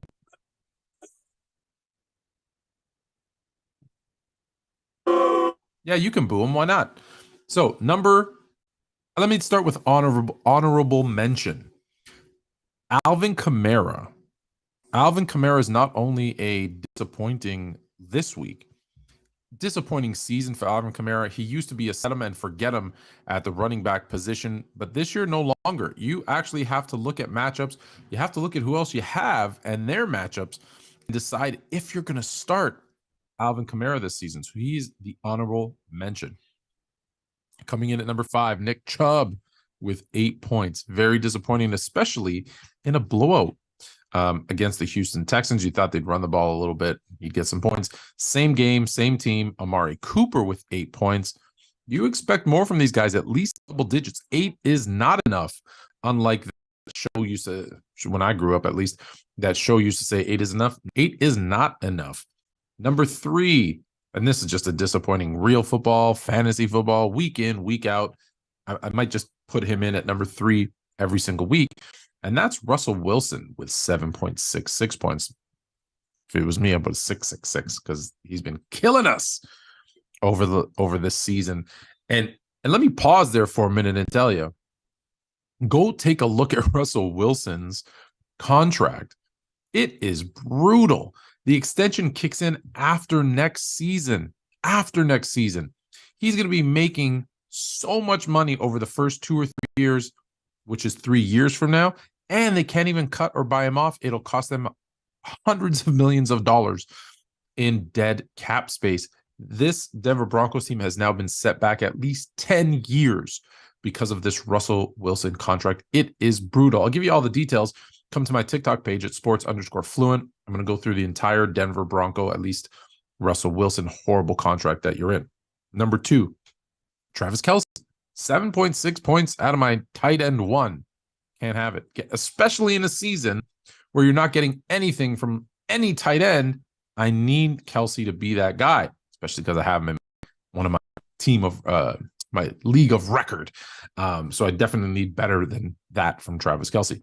And number 1, King Henry, 5.8 points from Tennessee. Listen, that's their offense. It's Derrick Henry. So I need you to get more than 5 points, Derrick Henry. I need you. All right. Let's go to our starts of the week. At quarterback, we're starting Geno Smith. You know, I kept making fun of him that, we wrote him off and he didn't write back and ha, ha, ha. We all had a great laugh. Man, he's having a great season. Start him with confidence against the Carolina Panthers. At your running back position, Tony Pollard. Yes, this is now the Tony Pollard show in Dallas. Big D going up against that Houston Texans defense. He's going to have a big game. And at wide receiver, I'm starting Garrett Wilson. Versus the Bills, I sure am. Look for him to have a big day. Let's go Jets. Jets, Jets. And honorable. I don't know if this is honorable mention, but I normally don't talk about defenses to start. But if you're streaming defenses, you have to start the Dallas Cowboys defense. One, because they're great, but two, they're going up against Houston. Cleveland was a top 5 scoring defense last week against Houston. You might see even bigger numbers this week out of Dallas. Then we move from the starts to the sits. Here we go. If you're sitting on a choice of quarterbacks, and Tom Brady is one of them, start the other one. Tom Brady is a sit this week against that 49ers defense. We don't know who's going to be quarterback for the 49ers. It's going to be a low-scoring game, especially for Tampa Bay. Expect to win this one, but you never know with Tom Brady. Who we kidding? But don't expect for him to have big fantasy numbers this week. At the running back position, I know we've started to look at Latavius Murray as a start, and you say, but Kansas City, it's against the Kansas City defense. Yeah, with the return of Mike Boone, against surprisingly better than you think defense, the Broncos can't get anything offensively.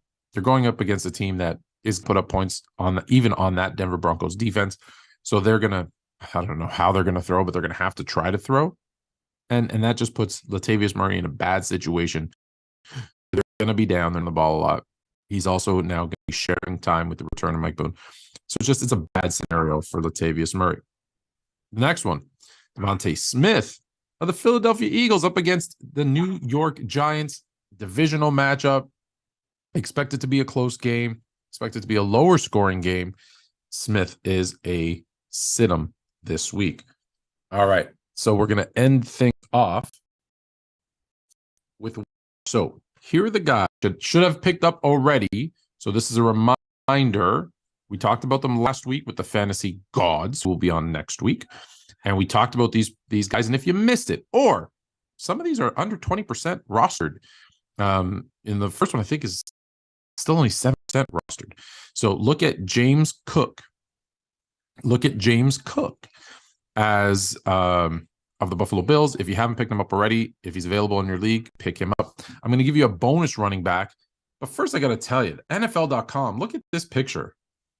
Man, they did DJ Dallas dirty. Or maybe, I don't know, maybe that's just how he looks all the time. But I think they could have got a better picture of him. But anyways, DJ Dallas, there's some uncertainty about Kenneth Walker's health now with that ankle sprain, although DJ also might be suffering a high ankle sprain. If he's healthy and Kenneth Walker is hurt, that's an opportunity to plug him into your lineup. At wide receiver, who we're looking at, Demarcus Robinson is probably someone who you should be looking at who is not rostered in a lot of leagues. Back to Noah Fant as your tight end. Listen, we're all trying to figure out what the heck to do in the tight end position. No offense is good as any option.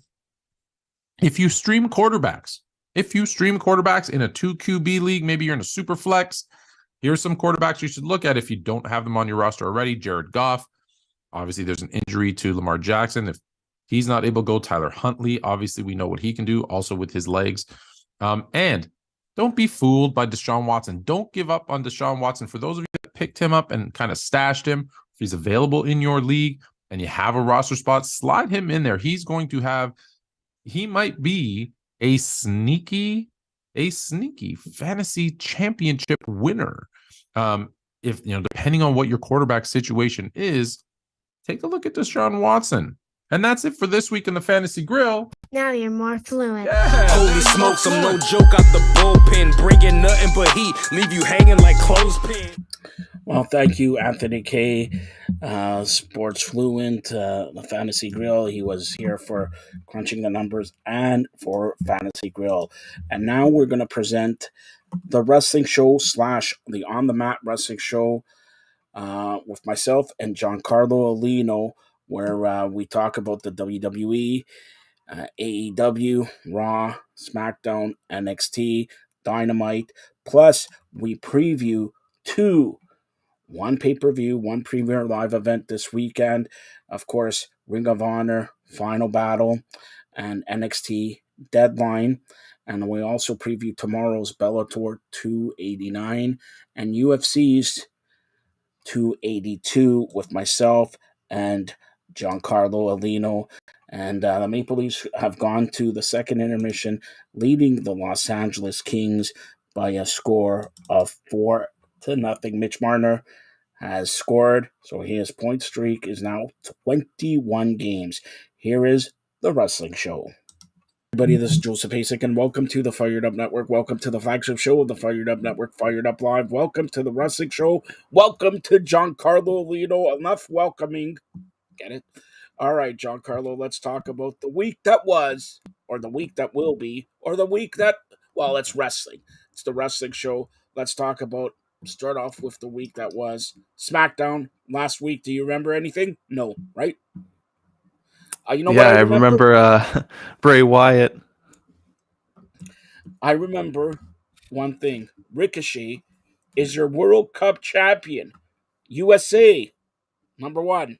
Really? They spent one more day than Canada. But anyways, Ricochet is your new World Cup champion.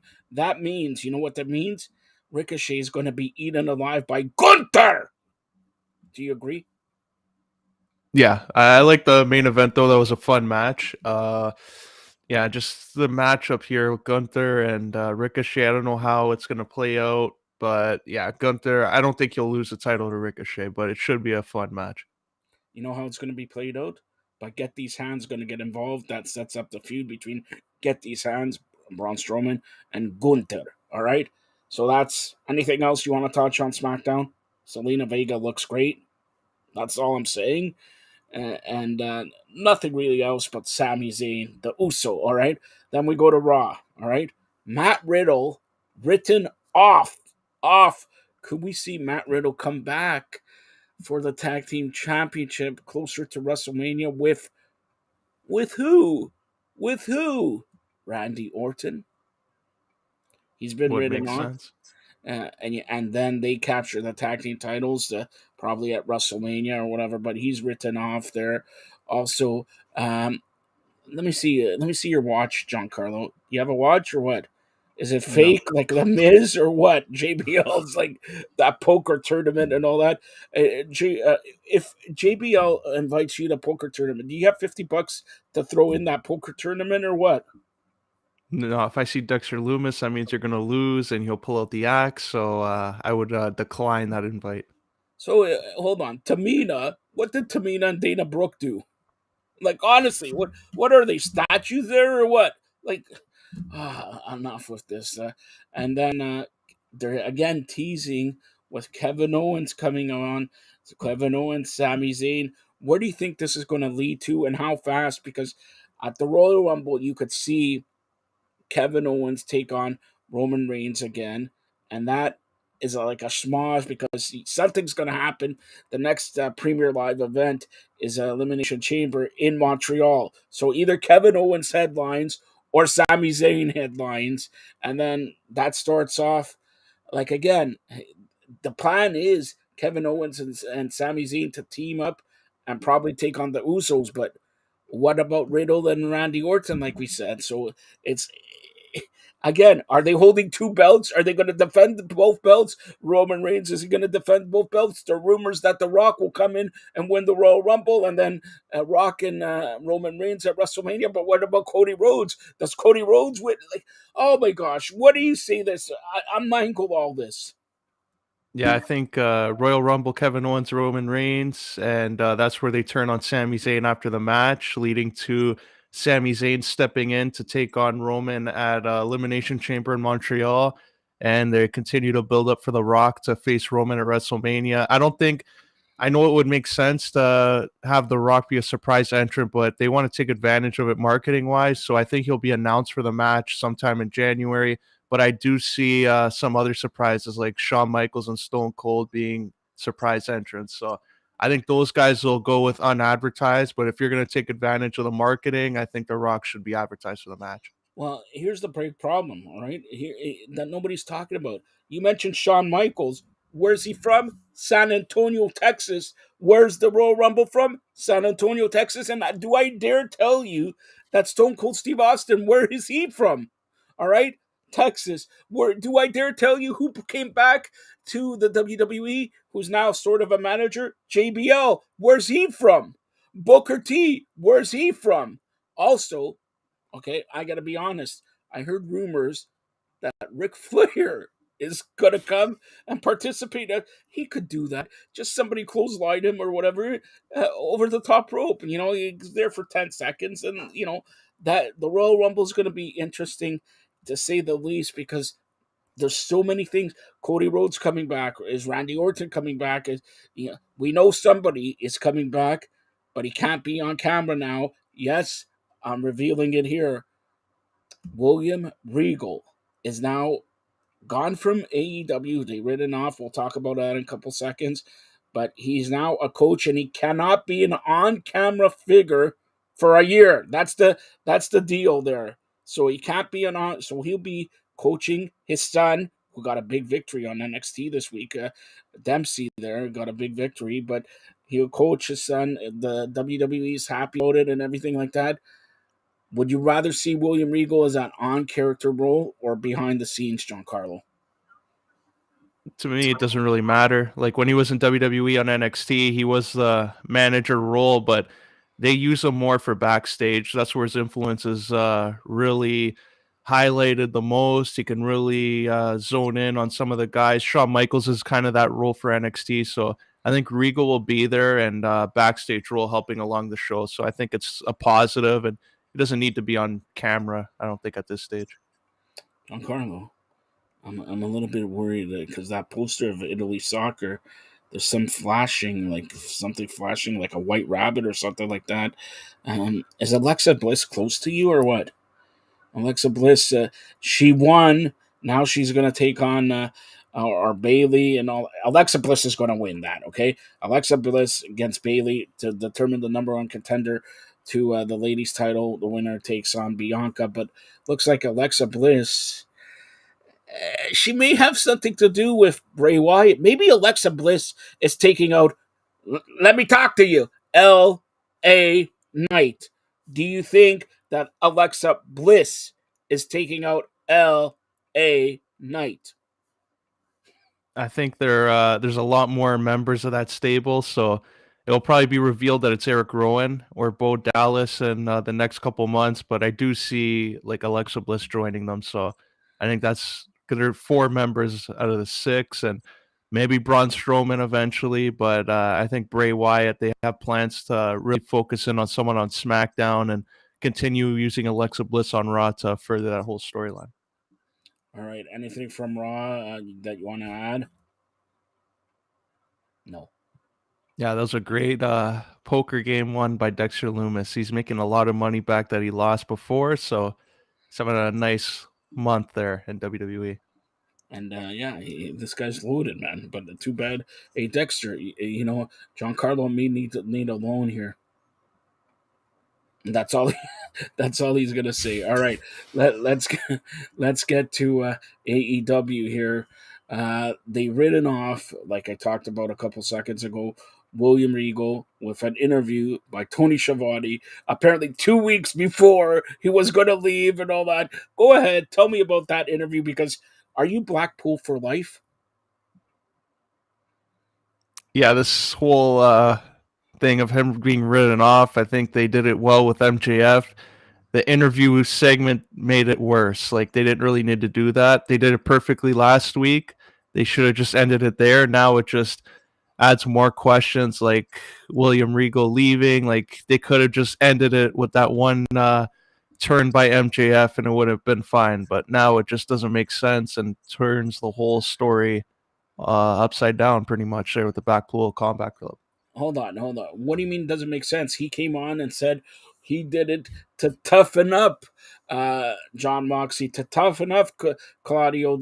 These guys could teach Wheeler Yuta and all that. He sort of hinted that Wheeler Yuta needed help, so they built a storyline within that Wheeler Yuta could turn on Claudio and John Moxley. John Moxley is he's ego driven, so he could already see John Moxley cut a promo on Dynamite saying Rampage, he's going to take on whoever. We already know because it happened. But he's going to take on somebody. And these guys, Claudio and Wheeler Yuta, are going to do the job Saturday at Final Battle. So John Moxley's the head because of his ego, like William Regal stated. So William Regal, basically, on his way out, has created 6 months of storytelling. No? I don't know. I don't think so. I think once Claudio is JAS for life and Brian Danielson takes a little bit of time off, this whole thing is not going to make sense. So hopefully for Wheeler Yuta, it leads to something big, but I have a feeling he's just going to be taking losses against the big names there in AEW for the next couple of months. Brian Danielson is going to start a feud with MJF, and you'll see, I'll spoil this. You'll see the beginning of that feud happening January 4th when AEW Dynamite's from Seattle, because Daniel Bryan is from Seattle, Washington, around their area. You'll see a little bit of a feud start, and apparently that full-blown match will happen at the next AEW pay-per-view in March from San Francisco, home of Golden State Warriors. All right, so now I'm going to ask you a couple things about AEW. Ricky Starks, MJF promo. What do you have to say about that? About time they gave him some TV time. Like, how many times have I said it's a shame that Ricky Starks, Swerve, these guys that are miscasting roles don't get TV time, and you see them What about now in the Miro? proper Miro role. has 4 matches the whole year. That's Miro. He's been crushed.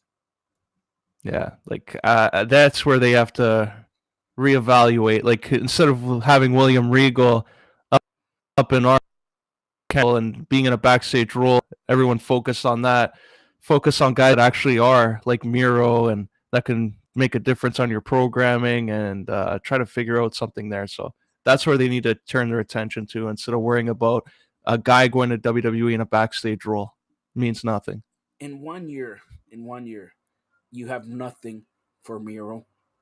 Like, I'll tell you what, I know Tony Khan, TK, Tony Khan, all right? Listen. I'll give you a storyline with Miro. You want a storyline with Miro right now?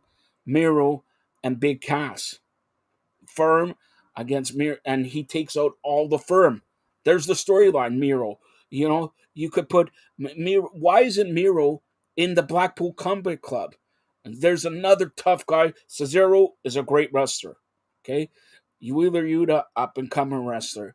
John Moxley, champion already, doesn't give a crap, right? Miro could be like the strong man, everything like that. Put him there. I already gave you 2 storylines from in 1 year. You can't have but House of Black comes back and they're gonna take out everybody. But that's the storyline they gave him that. Even Dustin Rhodes comes back 2023. It's gonna be his last year. Whatever. They already have storylines for everybody made, but you can't get a storyline for Andrade, even though he's a little bit injured, and Miro. Come on, seriously, come on. I thought Ricky Starks, the promo, he did better than MJF. I can't believe I'm saying that, but he did better than MJF. That promo there. But I want to talk about this. The main event of Dynamite last night was for the tag team titles. FTR against Scissor Me Daddy-O. Yes, the Acclaim. The Acclaim going over FTR. Is that a mistake? No, they're the AEW tag champs and they took on the Ring of Honor tag champs. That's exactly what should have happened. So you're telling me the Acclaim is better than FTR? Well, for FTR now, was like, over like crazy, but the Acclaim has Scissor Me Daddy-O. And look, that gets you over. What? I said what? It gets you over. Scissor Me Daddy-O gets you over the Acclaim, over the FTR, who are wrestlers. Is it sports entertainment you want, or is it wrestling? By the way, March 14th, AEW comes to the second Canadian city. Yes, Winnipeg, Manitoba, Canada. And how much you want? I don't even know this. I'm just speculating. How much you want to bet that the main event will be Chris Jericho, Kenny Omega, referee Don Callis? How about that? You think Winnipeg will pop for that one? Who do they cheer for? Doesn't matter who they cheer for. They're not cheering for the Winnipeg Jets, I'll tell you that. All right. But congratulations there. And looks like May and November, AEW is going to come back to Toronto. That's what I heard. So there you go. And next week, did you know next week winter is coming? I You knew heard. that? Looked at the calendar. It's getting cold soon. In Toronto, it looks like Sunday winter is coming, but I digressed about that. But are AEW dropping the ball on most of these wrestlers? Like, who knows who's in Ring of Honor? Like, they got a separate brand. Nobody knows. Is it going to be, Brian Cage? Is he AEW or Ring of Honor? William Morrissey, Cass, is he AEW or Ring of Honor? Ethan Page, supposed to be AEW, but watch him show up in Ring of Honor. Like, who is Ring of Honor and who is AEW? Giancarlo. This is why they need to do a better job with identifying which roster their stars are where. So like that, when they have a TV deal, it's not like a big surprise when half of them don't show up because the network finds out that they're not actually Ring of Honor talent. So they have to start signing guys to contracts to Ring of Honor. So like that, when they present it, they could say these guys who you can expect every week on our TV show. Dalton Castle. He's been on AEW more times than he's been on Ring of Honor. But is he Ring of Honor? He's also been on the YouTube show more than some guys like Miro have been in the company. So that's another one. He's had more matches there. I don't know about Ring of Honor, about Dalton Castle, about whatever. What I do know that Saturday, Giancarlo and I are going to be busy. First of all, I don't know if you know this. There's 2 World Cup soccer games on Saturday, Giancarlo, all right? 10 a.m. and 2 p.m. But there's 2, well, 1 Premier Live event and 1 pay-per-view. The first pay-per-view is going to be Ring of Honor, all right? That's the first pay-per-view. That's going to be Ring of Honor. It starts 3 p.m., the pre-show, Ring of Honor Final Battle. Final Battle, meaning it's the final battle of 2022. Or is it the final battle of 2000? Because there's 3 more weeks. They're not going to have Ring of Honor shows in 3 weeks. Who knows about AEW here? All right? But Ring of Honor Final Battle coming to you 3 p.m., 4 p.m., the pay-per-view portion. Let's get to the On the Mat wrestling show where we're going to preview Ring of Honor Final Battle. Let's go to it. World 6-man Tag Team Championship match. Dalton Castle and the boys. Who are the boys? Who cares? Versus the Embassy. Go ahead, Giancarlo. This would be a good win for Dalton Castle. So I think he's going to win this match. He's going to get the hot tag and come in there, clean house, and pick up the big win. All right. Then tag team match. Serve in our glory. Keith Lee and Swerve Strickland, who are going to turn on each other, versus JD and Shane Taylor. I like to see Shane Taylor. We interviewed him on the Fired Up Network about a year and a half ago. What do you say? Who's going to win this match? Yeah, I think this is a predictable match. We saw Keith Lee turn on Swerve at the last event, so I think Swerve gets him back and leaves Keith Lee out to dry and just walks out on him. So I got them losing this match. Shane Taylor's going to look like a monster in this match, all right? Ring of Honor World TV Championship. Samoa Joe, who destroys everything, will take on Juice Robinson, all right? And Giancarlo, who's your pick? I know who you're going to pick, but I'm going to go the opposite way. The opposite way, okay? Go ahead. Who's your pick? Yeah, I think it would be good for Samoa Joe to continue the reign there. They want to go with him holding both titles, but I think Wardlow comes out and costs him, and Juice Robertson gets a win. Finally, Giancarlo's got something right. He can't hold 2 titles. He's going to be the TNT Championship, and they got to get. Why they sign Juice Robinson? Because they're already not using wrestlers. Use them for Ring of Honor. There, all right. I'm calling Juice Robinson to win the TV title. There, all right. Now let's get to some ladies action here for the Ring of Honor World Ladies Championship. Mercedes Martinez versus Athena. Now they've been giving. This is my point exactly. They've been giving Athena a big Ember Moon, a big push recently. Now she's AEW, correct? If she Yeah. becomes Ring of Honor champion, does that mean we will never see her again? Oh, already she's been on YouTube for the last 3 months, so wouldn't be much of a difference. So, yeah, maybe. So does she win? I think they really need to do something with her to put her in a like bigger spot. Like when she first signed with AEW, it was like, okay, she's finally gonna get a big push, and it was no different than her time in WWE. So for her sake, I hope she gets this win and finally builds some traction there in her character, and maybe Ring of Honor being the champion there is going to be the way to do it. So I think Athena gets a win here. All right. Now, Ring of Honor Pure Championship match. This could be a show stealer. Like, honestly, Daniel Garcia versus Wheeler Yuta. Yeah, I think Garcia is not going to be the champion after this event. I think Wheeler Yuta comes in and he's going to get his win and lead to more tension there with Claudio after what happens in the main event. So I got Wheeler Yuta becoming the champion.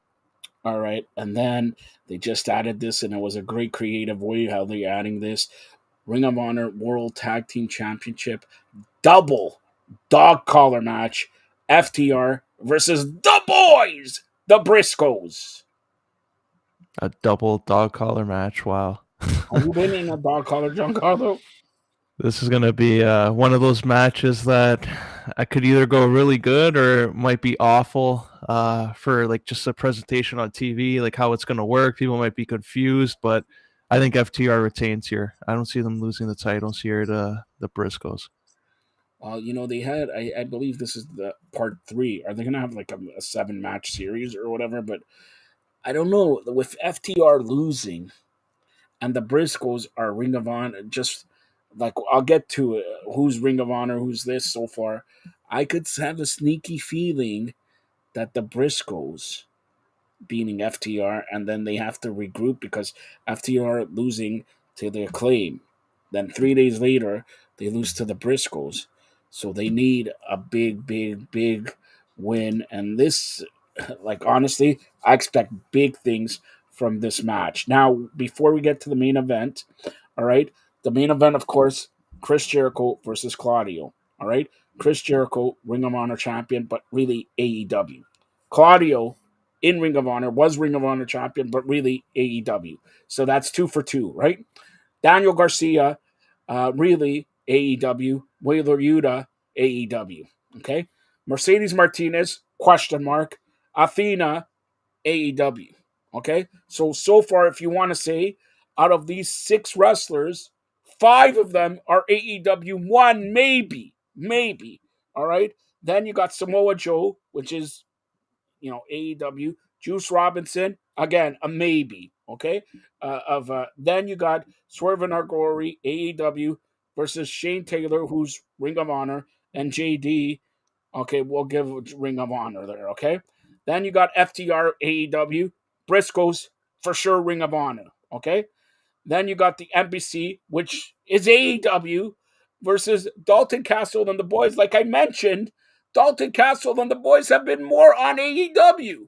So in this card, honestly, three to 4 people I could mention are Ring of Honor. Is this the Ring of Honor final battle? Or is it AEW final battle? Or is Winter's coming before the final or after the final battle, but Winter's coming the next? Whatever. All right. Claudio versus Chris Jericho for the Ring of Honor title. Go ahead. Yeah, Chris Jericho is going to retain. I would be surprised if they have this whole event and don't announce anything about a TV deal or make light of it or even tease something that is closed, because I think Jericho being the champion the whole time was for that sole reason of securing a deal there. So I think they got to continue with it. I think Jericho wins, and this is where the tension's going to start with Wheeler Yuta and Claudio, because in the Blackpool Combat Club, the other guys there, they were veterans and champions, and now Wheeler Yuta is going to probably have a title, and he's going to tell them that he's a champion, and maybe their advice isn't really working for him, and that's where it's going to cause the group to break up, and that's where I think it's going to go towards. All right, I agree with you there. So don't forget, Ring of Honor's final battle happens Saturday, December 10th, 3 p.m. the pre-show, 4 p.m. the live show, the main card again on pay-per-view. Remember, this is a pay-per-view, Giancarlo, not premier live event. This is a pay-per-view. All right, and I'm gonna tell you, a lot of people have asked me, and Giancarlo, I know you're thinking about this. Usually AEW's pay-per-views are 4.5 hours long. This will not be 4.5 hours long. This will be about 2 hours 45, 2 hours 50 minutes long, maybe even shorter. So it's from 4 to, let's say, 7. Okay? From 4 to 7. But like I mentioned, we have another show Saturday. It's a premier live event, and it's NXT Deadline. Yes, NXT Deadline, which will begin at 8 p.m., 7:30 the pre-show, but 8 p.m. the main show, and this too will not be a 4-hour show. So if you want to watch the Maple Leaf game, you could watch the first period from 7. Never mind. All right, so let's get to the NXT line premier live event. Let's start off with Fire versus Isla Dawn. Yeah, this is this. I guess I don't know how this feud really picked up. Like, it came out of nowhere, but I think Fire is going to win this and maybe build more momentum there. I just don't see it going like too long. I think this might be a shorter match than some people think it would be. I think they have a lot of time planned for the main event, so I think a lot of these matches will be filler. So I got Fire winning here. This is going to be a snooze fest. Who cares who wins, all right? They didn't build up any of them. So then the NXT Tag Team Championship. We got Pretty Deadly. Are they pretty or are they deadly? Anyways, versus the New Day. Now, hold on. I'm going to be honest. New Day, arguably the second greatest tag team in WWE history. The Usos number 1. Okay? Do you agree with that? It doesn't matter because it is true. All right. And now they want the New Day to come to NXT and to win the tag team titles. I could see them winning the tag team titles because, by the way, they're taping next 3 weeks of NXT on Tuesday. So they'll win the tag team titles, and then a couple days later they'll lose it, but it won't be shown until January 5th, 6th, 18th, whatever.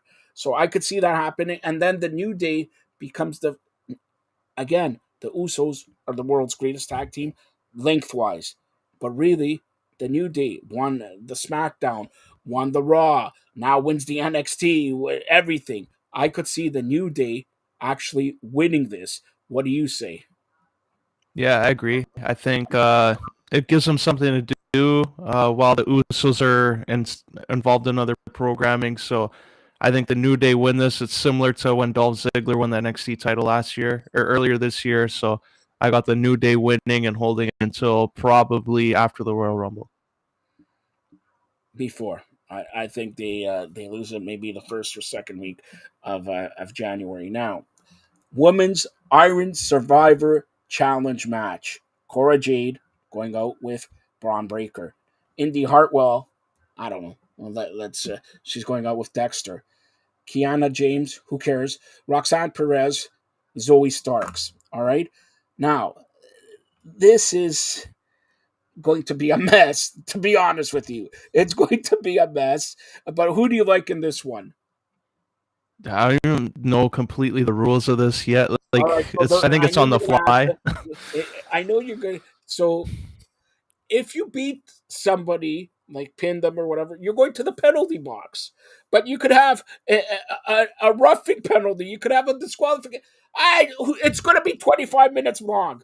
That's all I know. It's going to be a mess. That's all I know. Who's your pick? Who cares who's your pick? What do they win? Like, what? Do they win a shot against Mandy Rose? Do they even have a shot against Mandy Rose? And by the way, we're going to talk about Mandy Rose, my first wife. All right? Giancarlo, if I asked you, Mandy Rose, at the start of 2022, she will be a champion. Forget NXT, forget WWE, a champion for basically almost a year. What would you say? I would believe it. You wouldn't believe it. You wouldn't believe it. If you believe that, you might as well believe that I'm marrying Mandy Rose, which I'm not. I'm going to marry Patricia. All right. By the way, Giancarlo, stop asking me about who Patricia is. You'll meet her sooner or later. All right. So, look, who's your call in this one? Yeah, if the winner gets a title match, I think it would make sense for Roxanne Perez to win, just so they have a face versus heel dynamic. So I guess I'll go with her to win the match. All right, I can't dispute that or whatever. What am I? Look at my choices. All right, men's Iron Survivor Championship match: Axiom, Carmelo Hayes, Grayson Waller, J.D. McDonough, Joe Gacy. Now, you mentioned a couple of minutes ago that Bray Wyatt, Joe Gacy, is in Bray Wyatt's faction. Carmelo Hayes is not. Axiom is not. Carmelo Hayes was the NXT North American champion. I think it's too early to push him into the main event spot. Axiom, you can't see his face. He's not going to. JD McDonough had a chance just recently, and he didn't.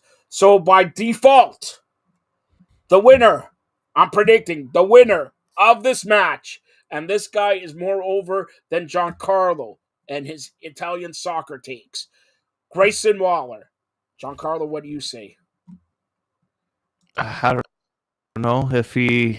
I don't even know what his plans have been the last couple of months. It seems like he's floundering. Like he had that thing with AJ Styles. They didn't really do anything after that. So maybe he wins and they put the title on him as a way to get Braun Breaker on the main roster. But I think this is just a big mess. This whole build up, the whole match, like penalty boxes, like 25 minutes. I don't know how it's going to play out, but yeah, I guess Grayson Waller, go with the heel. What do you mean you guessed? Is it going to be Grayson Waller or not?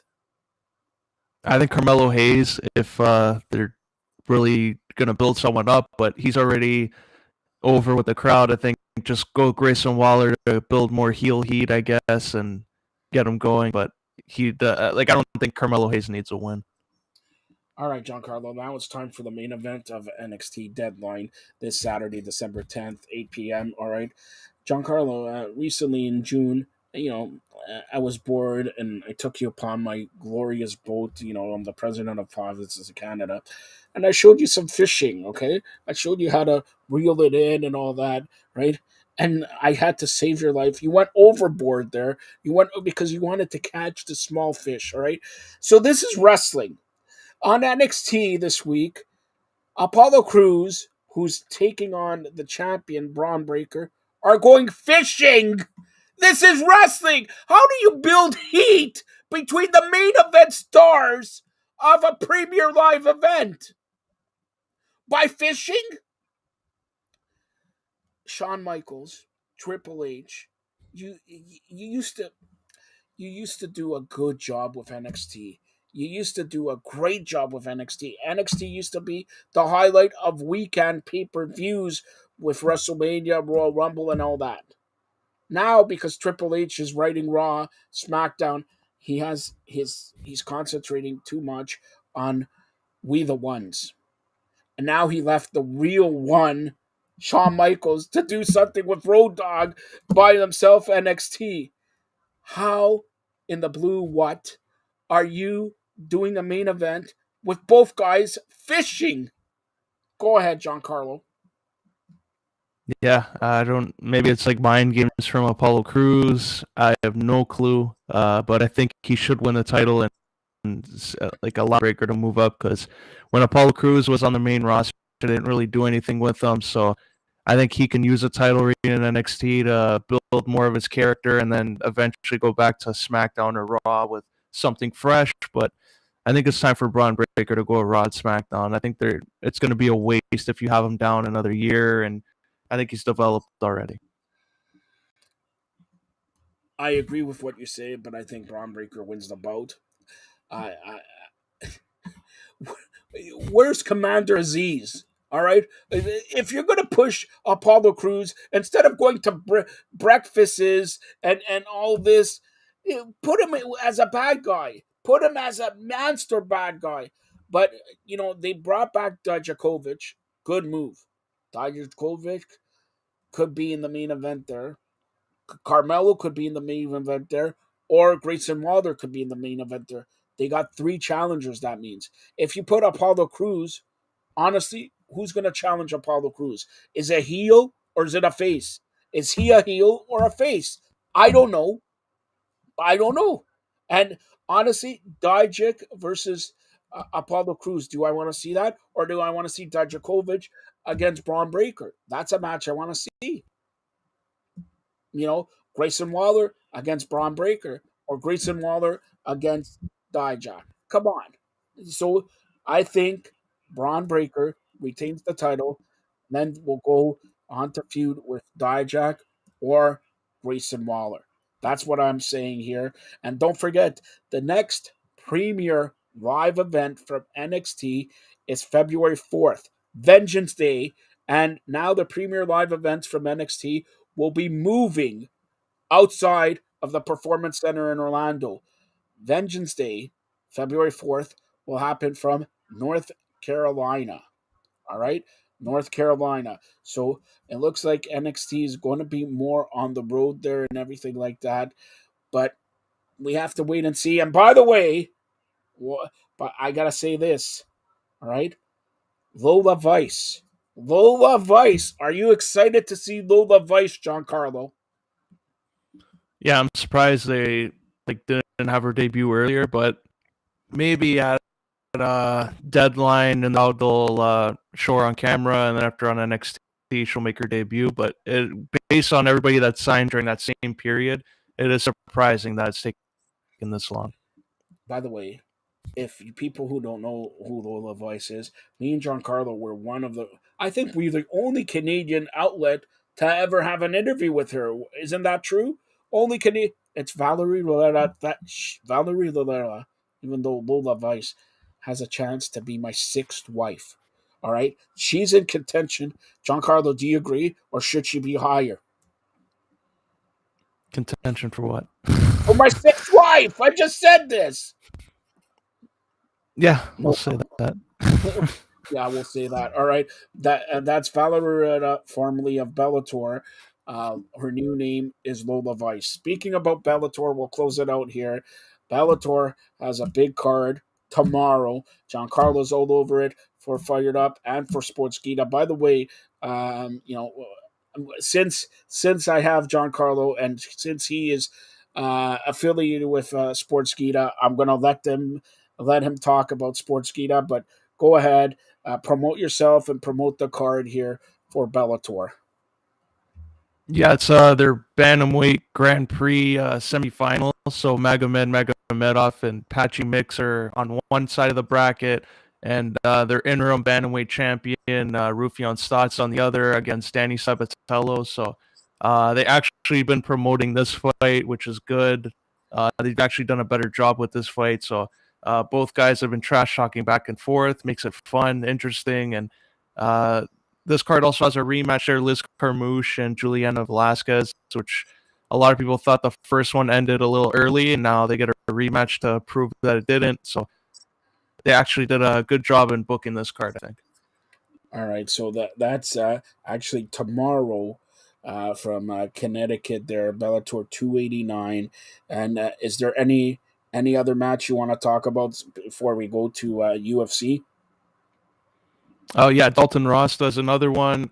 He's a top five ranked middleweight there. I think he took a chance here, taking a fight against someone ranked five spots below him in the top 10, but he said he wanted to stay active. So I think it makes sense from his point of view. Allows him to pick his matchups after and call his shot there, but could also be a risk because you never know. As we saw with Austin Vanderford, he was one of the top two ranked guys, and then he loses to a newcomer there in Bellator and Aaron Jeffries. So this could be a big risser for Dalton Rasa.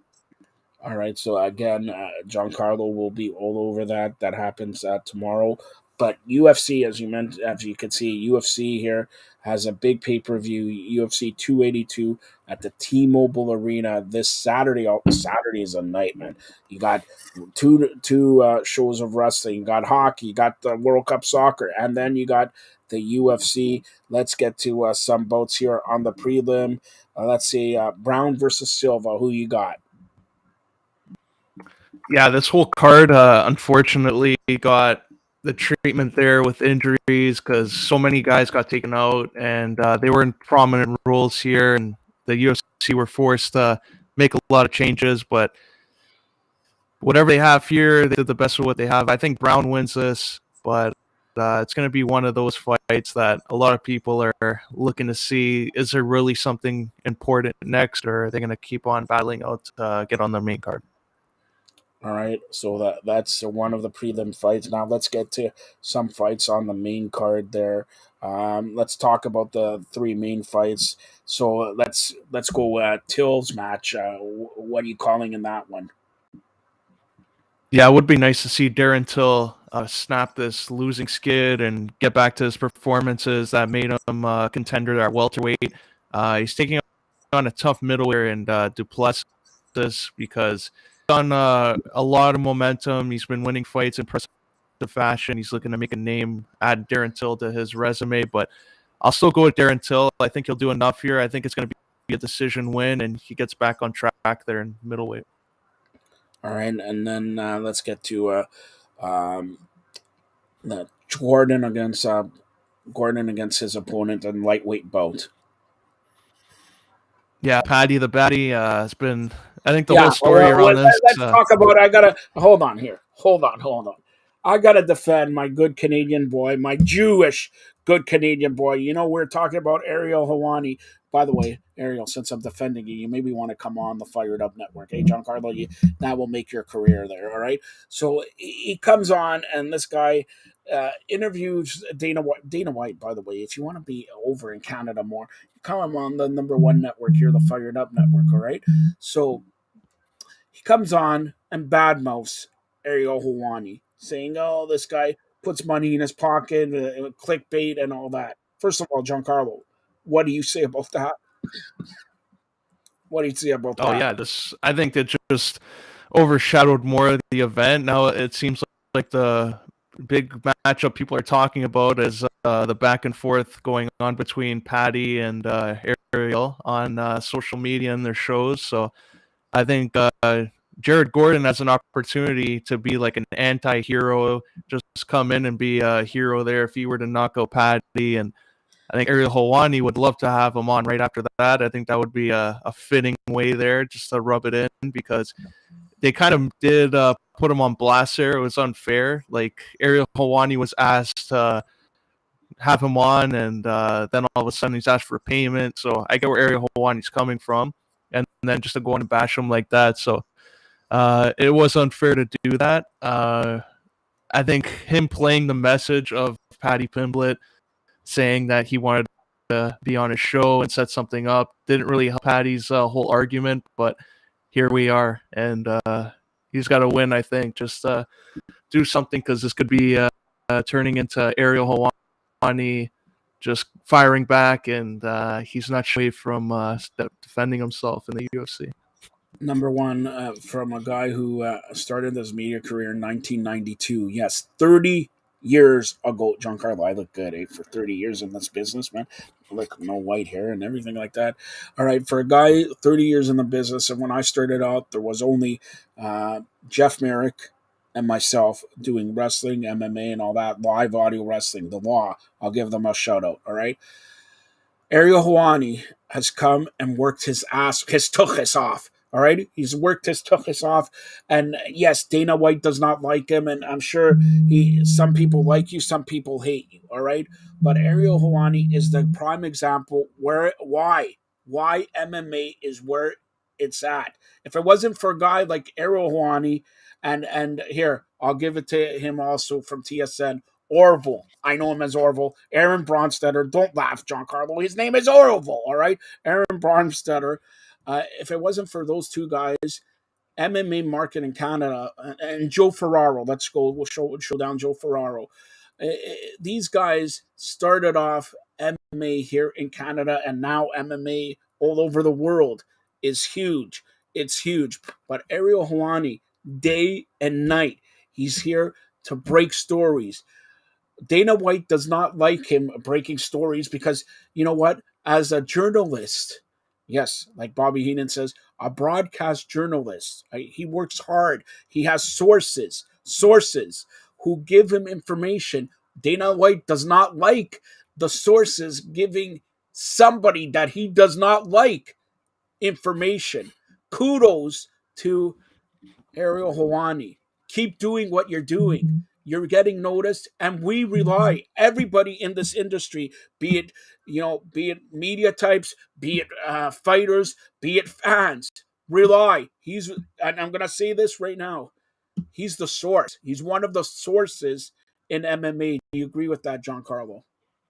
Yeah, I think he's what Bob McKenzie is to the NHL, what Woj is to NBA. So those are fair comparisons. Come on, but no, all right. But honestly, with Ariel Hawani, the guy's from Montreal. He's a good Canadian boy. Don, shout out to him. But even though he likes Montreal, Sami Zayn, and now he's breaking into the wrestling realm. He's having big time interviews with his outlet. I believe it's Sky Sports or something like that. So for this guy, and who, like, no offense, okay, I could understand if Conor McGregor goes after Ariel Hawani. But is this guy trying to make a name to go after Ariel Hawani? Because Ariel Hawani, out of everybody in MMA media, he's the standard bearer. He's the Ric Flair. Woo! He's everybody in MMA. Who is this guy to make a name off Ariel Hawani? Go ahead, John Carlo. Oh yeah, Paddy Pimblett it might be his first UFC pay-per-view, but he's based on everything. He's one of the most popular guys. This obviously won't help his popularity, but he's among probably the most popular fighters going into this, and I think this is going to leave a sour taste in a lot of fans. It might cause him to lose some fans just the way he kind of conducted himself there, but he has his own reasons, I guess. Can't fault him for that, but it is kind of ironic when he's talking about fighter pay and guys deserving more, and he's sitting like 5 feet away from Dana White, who doesn't really pay everybody. They can make that assumption of what they're worth. So I found that ironic, but he is going to be among the biggest stars in the UFC. All right. Yeah, that's what you say. And I have nothing against him, but I don't believe so. And if you go, there's something here. If you go against the grain and attack somebody who's doesn't shouldn't be attacked, it's karma. It's karma. And by the way, Ariel, ayin hara. Nobody knows what that means. Keep your eye open. Keep your ears open. Keep doing what you do. John Carlo loves you. I will love you too if you come on the Fired Up Network, and then we could shoot the crap about MMA, about wrestling, about the Montreal Canadiens, Cole Caulfield, and the number one pick. Shane Wright is gone to Team Canada. They shouldn't select Shane Wright. John Carlo doesn't even know what I'm talking about. John Carlo wants Montreal to pick up Phil Kessel. That's what he wants. All right. So that is we got to touch on the main event before we close it out. Touch on the main event of UFC 282. Go ahead. Yeah, this whole main event is unfortunate in a way because Yuri Prohaska, who was a champion, gets a bad shoulder injury. He's going to be out for probably over a year.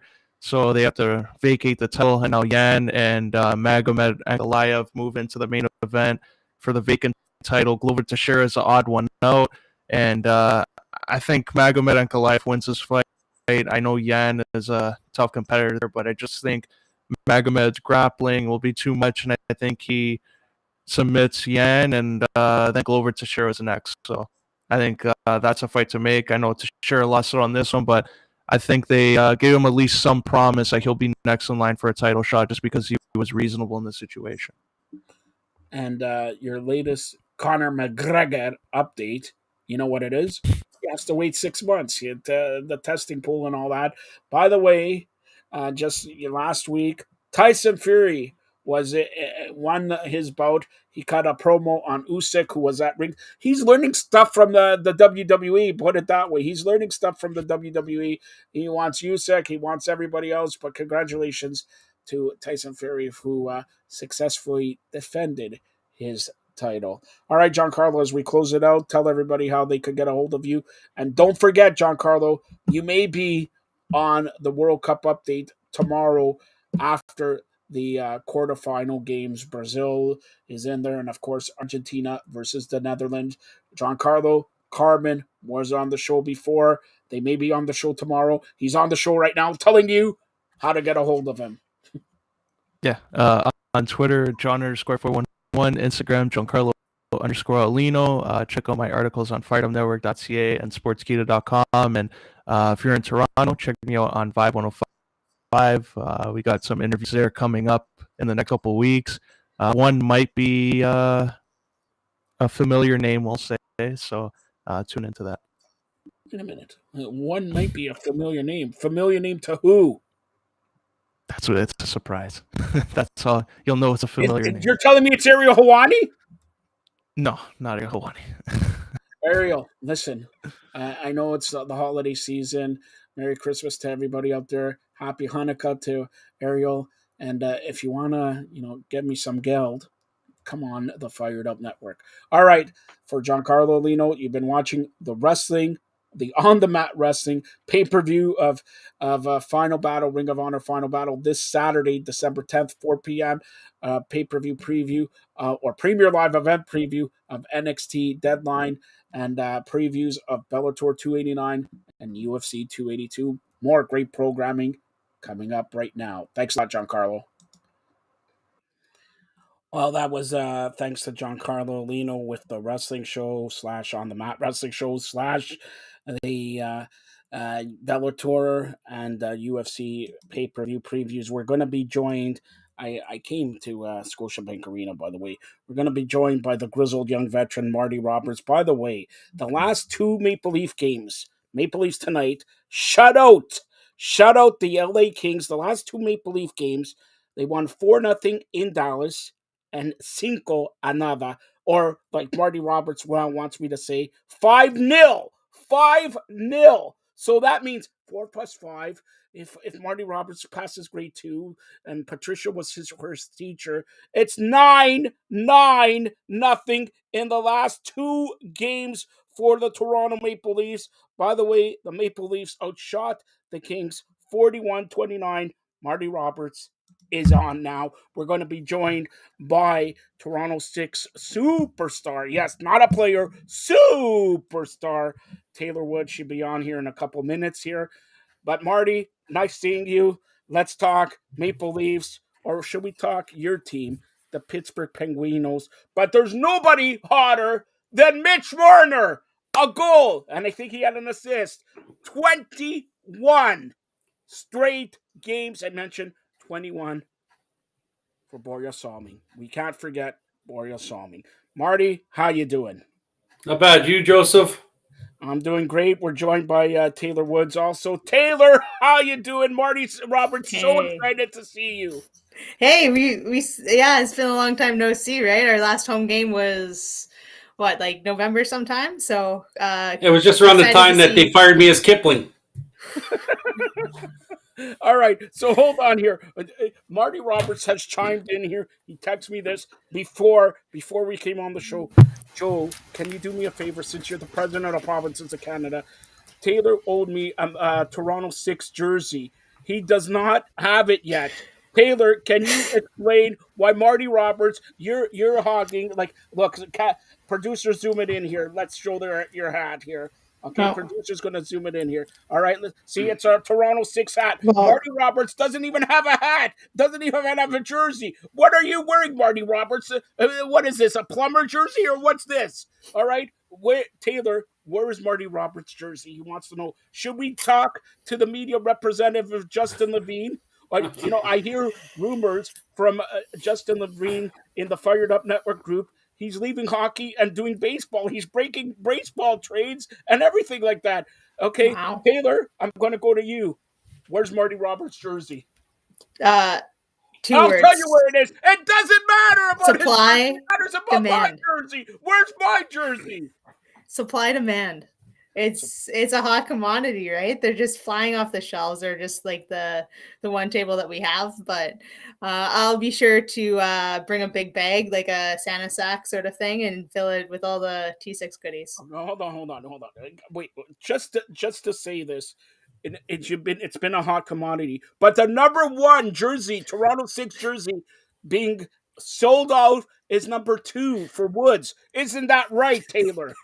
I don't think I can answer that after laughing, like honestly after that. So not too sure. I don't think it is, but you know what? There's always a hope, and I get some money after that. So any jersey sale, it's some money in my pocket. I don't want one from the store. I want one that is off your back after a game. We don't have to worry about the supply and demand thing. You just give me the one that you wore after the game. We only have 2, so I don't. Well, we only have one red and then one black. So not too sure. Red and black, black and blue, whatever you want. Just give him a shirt so I don't have to worry. Joe, my jersey hasn't come. He's checking the post office every day, man. He's worse than a TTC driver. They don't even stop you at the stop, man. Come on. He needs a jersey. Taylor, who do I have to talk about to get this guy a jersey? I really should know that, but I don't. All right, we'll talk about the Toronto 6 in a couple of minutes, but let's Taylor, you watched the game tonight. The Maple Leafs again, Matthews, Marner, Mitch Marner especially, 21 straight games, and with a point, great 4-0 beating Dallas on Tuesday, 5-0 tonight. They play Calgary on Saturday. I'm going to say this, Marty. I'm going to say it. It will not be 6-0 for the Maple Leafs. I'm going on the line here and say it's not going to be 6-0. But Taylor, going back to you, what did you think of the game tonight? You know what? Like all that one word is just steady. You know what? They were just steady the whole night. Like after when it was like even 3-0, it's like okay, like games sort of done, packed in. It's sort of you could tell like how people were skating on the ice. And then Marner, of course, you know what? That was a beauty. Like coming off, getting that one-timer off the boards. He really deserved that, and you know it keeps his streak going. And then they just hung it in solid, and if they keep playing with that and keep playing with that confidence, that easy confidence, it's just sort of building blocks right now. They could build a foundation with their communication. They could build a foundation like through their bottom six, their defense that they're running through. Now, what they could go defense forwards versus like in practice and everything, versus how much defense depth they have. And I'm going to use that I shouldn't emphasize it thickly, but they have players with now more experience at that level with that team, and that's scary. So we'll see. They're doing good things right now, and hopefully they just keep it going. Marty, your thoughts on this game? I didn't get to watch the full thing. You know, some of us do work. You know, it's a little tough to get home to watch these things. But, you know, over the last few years, they've always been solid during the regular season anyway. So there's no concern with the regular season. It's once they get to playoff time, what happens. So they're doing what they're supposed to do now. I think the good thing is they have 2 goalies they can put in at any time. That's the thing right there. They can put in Murray or Samsonov and roll with whatever one they have. Just keep them healthy is a big thing, but their goaltending is so much better than it was last year. I know so many people are upset that the Leafs got rid of Campbell, didn't re-sign him. And look what he's doing in Edmonton, and look what the Leafs are doing with their 2 goalies. So, you know, they're playing really well right now. Furthermore, like Taylor said, they're doing lots of things. Marner on this big point streak, 21 games. Matthews off to a slow start, but now he's starting to pick it up. So, we'll see how the season goes along here. Further to that, Maple Leafs, not only they have 2 goalies, they got 22 defensemen who could play. And Marty Roberts, we got to give it to him. Marty Roberts has been on this Justin Hall for Norris Trophy winner from last year. Justin Hall never makes a mistake now. Justin Hall's their number one. Morgan Riley's gone. Justin Hall, go ahead, Marty. They got I know Brody came back and everything, but come on, the defense, even the dog like it out of the doghouse. Justin Hall's out of the doghouse there, but go ahead, talk about the defense now. I gotta let the dogs start barking because they heard you say Hall and they went nuts. Watch they don't like Hall as much as I don't like Hall, but he has been playing. Since Riley's been out, he stepped up his game. Brody, I think today was Brody's first game back in 13 or 14 games. Yeah. I think they were 9-0-3 with him out, and he comes back and they continue. So, their defense has been a lot better as a whole. Forwards and defense has been a lot better than what it has been in the past. So we'll see if it keeps going. Liljegren and Sandin had a struggle there for a little stretch. They're starting to figure it out again. So right now it's looking good for the Maple Leafs. And another thing, I'm going to go with Taylor's a great defense. Do I say defenseman or defensewoman? Doesn't matter. I just defense. All right, defense. All right. When you look at the hockey game differently than Marty. Of course, me and you eyes connected here with everything in hockey. Do you look at it just as a defensive style? How they take the man, how they forecheck, how they get rid of the puck? Now, do you see something different from, let's say, 2 months ago to today? A little bit. I was gonna just say right now, it was a good defense, and for this guys is for the Leafs right now is a good defense is a good offense, leading from defense, right? So when they play really good offense, it's easier to sort of stay a little bit more solid offensively defensive, and then it's just easier to transition into defense because everyone just wants to get that puck back. So yeah, it starts off with having that such great offense, and then just having that maybe secondary support, talking about that offensive side, because then you're just outnumbering right there. So sort of just making minds twisted a little bit, but I just think that they're just sort of figuring out that support role for that player, for the puck carrier for sure. Right. I know, Joe, when we spoke a couple weeks ago about Leafs Forever, Leafs were giving away the puck an awfully lot. And tonight they only had, I think it was 10 giveaways. So they've cleaned that up somewhere the last few games. As long as they can clean that up, it makes life a lot easier for the goalie, for the defenseman, and the team in general. So as long as they keep the giveaways down and they don't turn it over in bad spots, which they were doing, they're going to be all right in the regular season. Well, again, as we go along here, the playoffs come in. It'll be a different situation, but right now they're doing what they're supposed to do. And if everything's going well, if Zach Aston Reese causes a fight and starts a fight, I don't know if Pittsburgh he ever fought anybody, but today he won the fight. Put it that way, all right? He won the fight. Let's put it that way. All right. So now I'm going to go to Taylor here. Shane Wright scoring his first goal a couple of days ago against the Montreal Canadiens. Remember, at draft night, he was looking at the Montreal Canadiens table. Actually, I talked to Shane. He was actually looking at Justin Levine, who had a Maple Leaf jersey on, and he was like, oh, what's this? Anyway, now Shane Wright is now probably going to be, he scored a goal, but he's going to be called to Team Canada. Again, remember, the World Juniors, even though they played in August, they're playing now in Boxing Day. It starts again. What do you see from Shane Wright? Of course, arguably should have been the number 1 pick, got pick number 4. Had a slow start, didn't play. Now he scored a goal. Now he's going to be dependent on, once again, in Team Canada.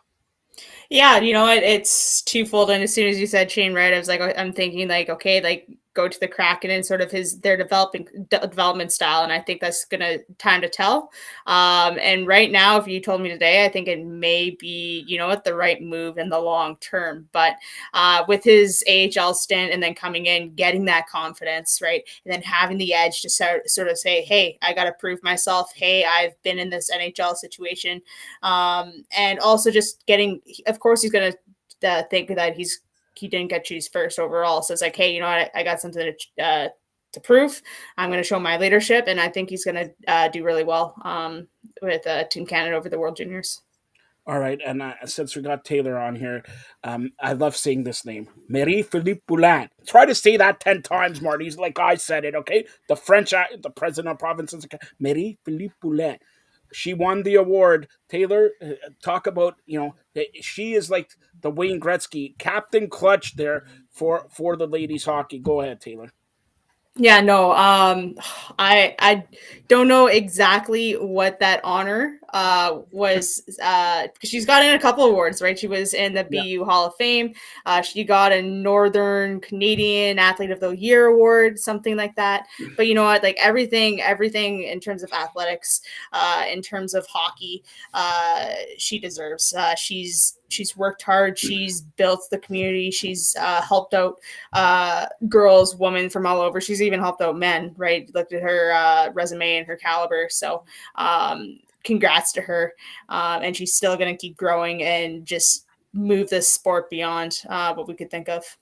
George Williams asked right here, is Taylor watching the World Cup of Soccer? We all know Marty is, but does Taylor watch the World Cup of Soccer? A little bit. I had a chance to watch Brazil beat up on Korea there, the 4-1. But there was a group of big Brazilian fans sort of sitting in shoeless shows, and we just knew when Brazil scored because they're just going off and just cheering like, yep. Okay, just watching it, but they gave the first alarm that they scored. But yeah, I've been watching a couple games, a couple highlights here and there, but not fully intense. Like I know there's people out there that do. So yeah, Marty Roberts, one of them. All right. So Marty, I'm gonna go to Toronto 6 right now. Marty, has Toronto 6 been in contact with you since they fired you as Kipling? All right, I have not heard a word. I have not heard a word. Marty, sit back here. Taylor. Okay, Taylor Woods, Toronto 6 defense. I'm gonna eat my M&Ms while you guys talk. Yeah. Okay. Well, keep the M&Ms. All right. So Taylor, I gotta ask you. He already told you that he wants his jersey. Can you get him the job back as Kipling? He put on looking at him. He put on a couple. I'll get a haircut so my head will fit inside. It might have to be the eyelashes. Have you seen Kipling's eyelashes? Hold on. My eyelashes are nice. Producers, zoom in on Marty's eyelash. Here, Marty, put your eyelash in the cut. See, I got them. All right, go ahead, Taylor. Go ahead. Yeah. So one, it would probably be the eyelash thing if I had to say, because he was very cheery or she was very cheery throughout the whole game too, and hold on. Big fans. Wait. Was Kipling a man or a lady? Because I see Marty's a man here. Are you saying he or he? Here's Marty's talk time to sort of bring the speech, but I do have some unseen photos of me and Kipling on the bench taking some selfies. Oh. So you guys could talk. I will find them. All right. And then I will show them to. Do you want me to send them to you so you find them easier, Taylor? Because I got them on my phone too because you sent it to me earlier. No, a photographer from Toronto 6 that I know very well, Patricia, was really taking shots, good shots of Marty as Kipling and everything like that. So shout out to Patricia there. Okay, so Marty, let's close out Maple Leafs Forever while she looks at the pictures of yourself here. Maple Leafs playing Calgary Saturday. They had a bad October. November was their best month of the year so far. Okay. Even though there's 2 months only. But December, how do you think December is going to go? It's not bad already for them. For Calgary or for the Leafs? Leafs. Who the hell cares about Calgary? Well, you brought up Calgary. I'm like, why are you bringing up Calgary? No, because they play Calgary. But for that matter, Taylor, sorry. Marty Roberts just texted me also. Nobody cares about Winnipeg also, he said. That hurts because they had some awesome jerseys. Their jerseys are just popping. Mind you, their team, you know what? I should just say that they suck the whole time, so they just do well. I think that's just Taylor, we haven't talked to you.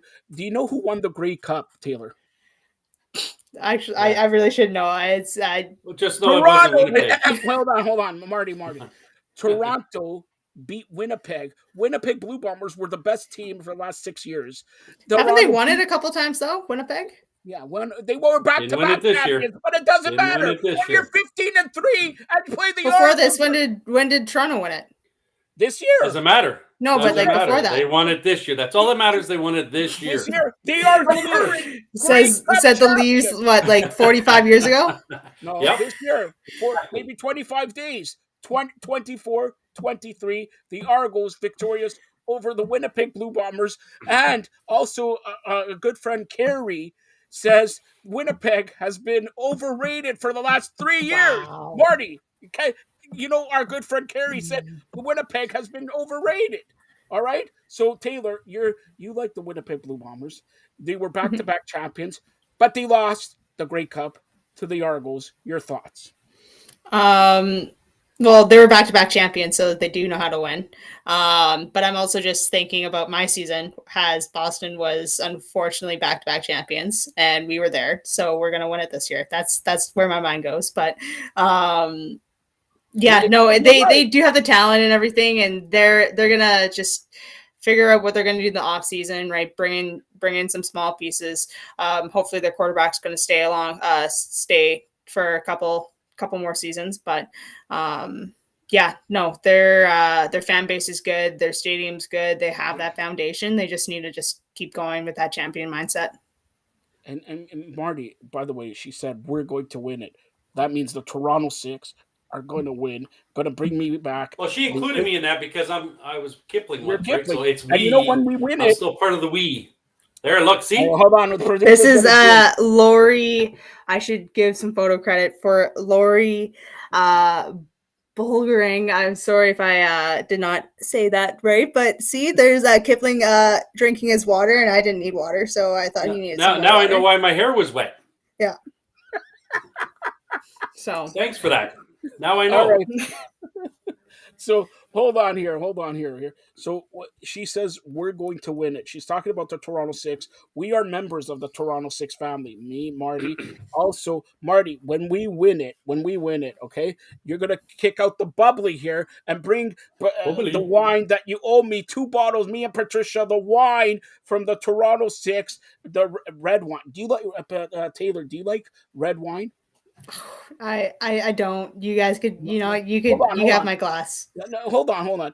When you win the championship, do you have beer, wine, water? What do you have? Come on. I'm a Grey Goose girl, so. Grey Goose. All right. Yeah. So that, and not to be opposed by like the Canadian Goose, that also Toronto Six has the Canadian Goose that Marty Roberts would like a jersey and a jacket and everything like that. But I digress. Toronto Six in action again this weekend at Canlan Ice Sports. Tell me about it. How's the team doing? How's the team doing also, and how you doing regarding your defensive duties? Yeah, we've played these guys already, so this is sort of our last meet with them at this early of the season. But we split last series, so hopefully we could sweep on our home ice. It's a little bit bigger, and yeah, just sort of thinking mentality is going to be physical, but we have more space, so just move your feet first, and let's see if I could create some nice stick handles, some good goals, and some nice passing. So that's just my mindset going in. It's just a little bit more skilled but ready to throw a couple of bodies in there. All right. By the way, you played the Metropolitan Riveters. Marty, wake up with this. This is because I need you to sing here. Metropolitan Riveters, GM president. Say that 3 times. All right, I won't. But Metropolitan Riveters, GM president and everything like that is Digit Murphy. Yesterday, Digit Murphy celebrated her birthday. All right. So Marty Roberts, she has just texted me. She said she's watched shows that Marty Roberts has kicked out the jams. If you want the job as Kipling again, she says you have to sing. So yesterday was Digit Murphy's birthday. Today, by the way, a good friend of the Fired Up Network, former Maple Leaf, Nathan Parrott's birthday. So Marty, you sing for Digit. I'll sing for Nathan, and we'll sing a duet, all three, or triet, or whatever, with Taylor. But you kick it off for Digit Murphy, whose birthday was yesterday. Here's Marty Roberts. Did Done. we lose Marty Roberts? Done. I said it. I sang it inside voice I used. That reminded me of the Pitch Perfect girl, where it's just like you have to zoom up, and the lips were just like so small. All right, Marty, you're telling me you don't want to do a duet with the president of the provinces of Canada? If our Digit Murphy, who went on the show here and credited you and said Marty Roberts is a great kicking out the jams and all that, come on, give me one line. Happy birthday to Digit. Come on, Digit. Happy 35th birthday. There you go. That's not even singing, Marty. Taylor. I don't sing. I don't. Yeah, according to your wife, who told me she'll say I don't sing either. In the shower, you bathe in the shower, you do everything in the shower here. Okay, so come on, Taylor. Since she was your president, the Toronto Six president, I give the ball to you. Because I'm gonna kick both your asses because you guys can't sing and I can. So go ahead, Taylor. Well, no, I would just like to wish Digit a happy birthday. You know what? We had some connections going through, right? Just meet up in China. We're Cornell alum, just throwing that out there. She's been in the hockey community and a lot. She's done a lot of good things. And yeah, I wish her all the best and really happy birthday. You know what? You can celebrate all weekend, and coming down to Toronto, just say hi. Taylor, I want to know what your only 2 minutes penalties were. What was it? A hook, a hold, a slash? Oh my God. No, this is the worst. This is the worst. Okay. So it was against Boston, and like I'm going into the weekend and I'm like, okay, I hate these guys. And I just want to I want to get the troops riled up. So I'm going to throw a hit. And I don't care if I get a penalty. I'm going to throw a hit. And the ice was okay. Like it should have been a little bit better, but like after 10 minutes, it was just snowy and the puck was bouncing like a basketball. So I'm at the point and like they sort of chip it a little bit. And I'm like, okay, I'm good. Baseball stop coming through and it goes between my legs. I'm like, oh shit. So then I turn around and like they had their fastest person coming in and like I go and I was like, okay, like I sort of throw like a somewhat of a hit, a measly like hip check, and they called me for a hook. I'm like, if I'm gonna hook someone, if I'm gonna take a penalty, I want to just nicely. I didn't want to hurt her. She's a good player, so I'm like, okay, like respect. But I would have thrown a little bit bigger hit if I knew that was my time. So I was like, so you better get another 2 minutes before, so you can have four, and this one could be hitting. What Taylor's trying to say, in other words, what Taylor's trying to say, the referees was like soccer referees, all right? So that's what she's trying to say here. But listen, Taylor, throw it to me. You want to hear a great rendition of Happy Birthday? Throw it to me. Come on. Yeah, go for it. Let's hear it. All right, Marty, throw it to me. She didn't go for it. Let's hear it. Come on. Introduce the president of to you. All right. So for Digit Murphy, happy birthday to you. For Nathan Parrott, Feliz Navidad. No, what is that? No, that's Merry Christmas. Sorry. That's Merry Christmas. Oh Feliz cumpleaños. Throw it out. That's it, Joseph. You ruined it. Yeah, Nathan Parrott, I'm scared of him. He could break my jaw and everything like that, all right? So there you go. But this weekend, back-to-back games against the Metropolitan Riveters. Say it 10 times, all right? You're good. Taylor, you don't know this, okay? You're gonna beat Digit Murphy. And then she's gonna be pissed because Marty Roberts didn't sing.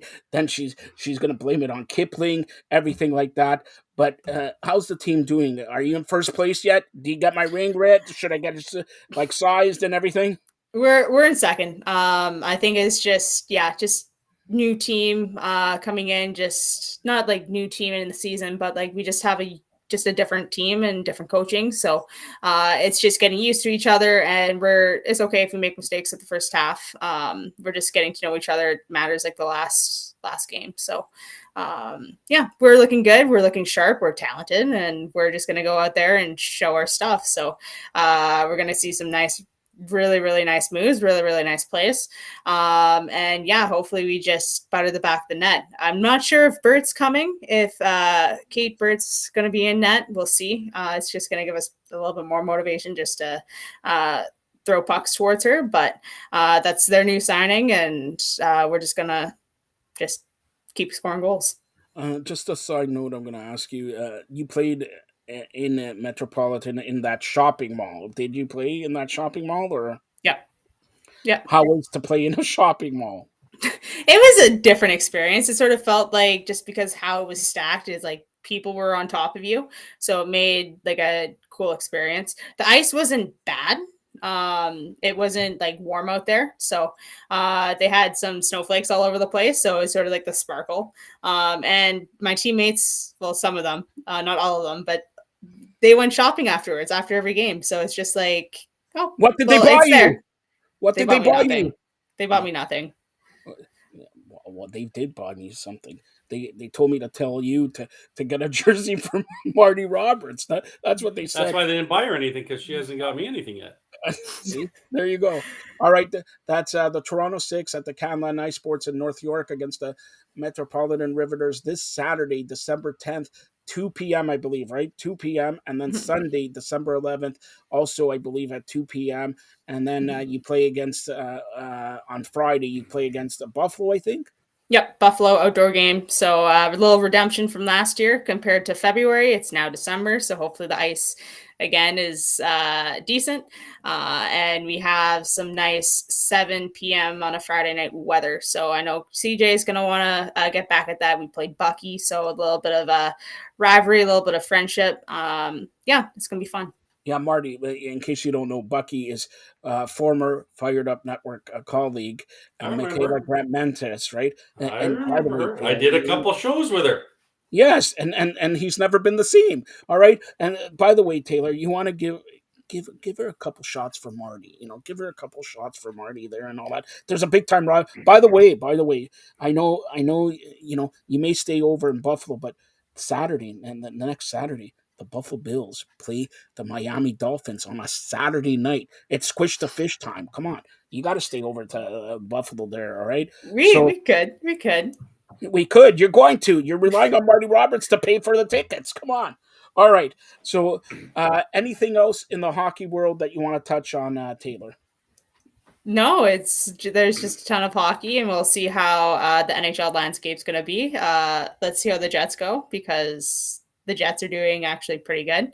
Yeah, and I think it's World Juniors are going to be fun. So there's going to be a lot of just different stuff with hockey going on, and I think it's just going to be just fun to watch. And well, it's not PHF, but I hear the ladies are going to be part of the All-Star game and Hockey Day in Canada. I think it's January 21st, something like that. That's what I heard. I don't know if you heard the same thing. I got to make sure dates, because I know there's PHF dates in there. I know this weekend the PWHPA is in Ottawa doing their thing, and they're going to have a Hockey Night in Canada thing December 9th and 10th. So that's tomorrow and the next day. Yeah. And maybe on the 11th. They're doing something on the 11th. Not sure if it's aired. But yeah, that may or may not be around our All-Star weekend. All right. So the next, I got a question here from Marty's good friend Eric. I don't know. He doesn't put a last name there, but it says it's Marty's friend Eric. Wants to know, when are you appearing again on Maple Leafs Forever? Is it this Saturday? Because he says Marty Roberts owes him a bottle of wine, owes you a bottle of wine, and owns Patricia a bottle of red wine. So it's different. Okay. So go ahead. When are you appearing again on Maple Leafs Forever? Marty, stop texting me. Look, he looks down and all that. He texts me again. Come on. All right. So when are you appearing on Maple Leafs Forever again? Whenever you guys want me back. So if it's, what is it, Saturday? What do they play Saturday? Here, Marty, I'll do something for you. All right. We want you back when you have the jersey. Well, that's at least like 6-week shipping. So I told you, game Warren. Game Warren. I want to see you after the game just with your shoulder pads and your elbow pads skating. Or that's it. I want that jersey off. All right. And handed. Saturday, if we do a show Saturday, Taylor, I'll ask you to take a picture after the game with your jersey. If we have to come down, Marty Roberts will come down on Saturday or Sunday, and you'll present him the jersey that Kipling wears. Oh, wait. Oh. Does I gotta look. Does Kipling wear a jersey? Did we get him No, a he jersey? doesn't. He Okay. doesn't. Kipling is like Coca-Cola, the polar bear. Yeah. Come on. All right. So Marty Roberts will accept a Coke too, right? So it doesn't matter. Coke and a smile. Coke and Yeah. a smile. Coke and a smile. All right. Taylor, do you want to stay on for a little baseball talk, or we'll see you hopefully on Saturday? All that I know is the Padres are making big news right now. They had some good trades. That's all I know. So I should. That's my 2 cents. So you guys All can right. go chat away. By the way, don't forget to check out the Toronto Six again this weekend, Saturday, December 10th, Sunday, December 11th at the Canline Ice Sports in North York against the Metropolitan Riveters. Happy birthday once again to Digit Murphy. Happy birthday to Nathan Parrott. I sang, these guys didn't. You owe me $10, Digit. All right, Taylor, tell everybody how they can get a hold of you. I'm on Twitter at Taystorm. We'll Twitter drama, but and then Instagram T Woods Training. And one more question: have you moved the car in the last 2 weeks, 3 weeks, or I carried? have. Really? It zoomed. It went fast, and then it sort of hit, and yeah, I just didn't have enough gas, I guess. I did finish. I got second or third in that event. Yeah, but it raced off How the much start. was that? How much was it to pull? Like 1,000 pounds? What? It was 590 on my back. 590 on your back. Marty, can you do 59 on your back, let alone 590? Nope. Nothing on my back. Hey, I'll just so you know, this weekend I'm going to go watch Toronto 6 play. I'm going to have a sign that says, "Where's my jersey?" That's all I'm going to put it up against the glass. Where's my jersey? And then just point the whole time. Yep, the whole point. Just when you're on, I'm just pointing at you. No one else, just you. Wherever you go, that's where it is. I might get a seat beside the bench. You hear this, Justin Levine? Get security to throw out this guy, Marty Roberts, the grizzled young veteran from Canland Ice Sports. All right, Taylor, hopefully we'll see you if we do one on Saturday. You're more than welcome anytime here. That's Taylor Woods, Toronto Sounds 6, good. all-star defenseman. Thanks a lot, Taylor. Thanks. Have a good night. Take care. All right, so we're going to switch from Maple Leafs. Is there anything else you want to add, first of all, Marty? No, we hadn't talked in a while, but he had the Letang situation where he had the stroke. That's his second stroke, I think, in 6 years.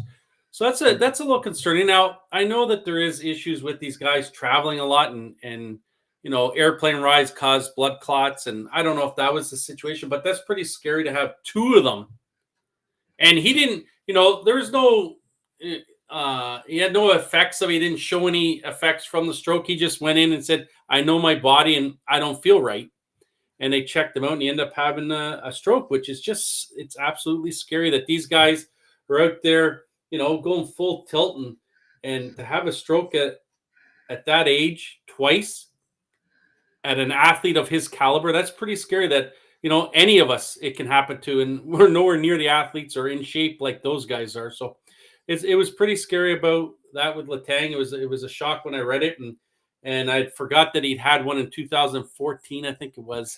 So they're going to have to monitor him, and we'll see if he's back. I know he's out, I think, doing some light skating, but we'll see if he's back in game shape in the next month or two. All right, as you can see, good job by the producers. Now we're going to do Around the Majors with Marty Roberts here for about 10 minutes because the Blue Jays have done, you know how much the Blue Jays have done?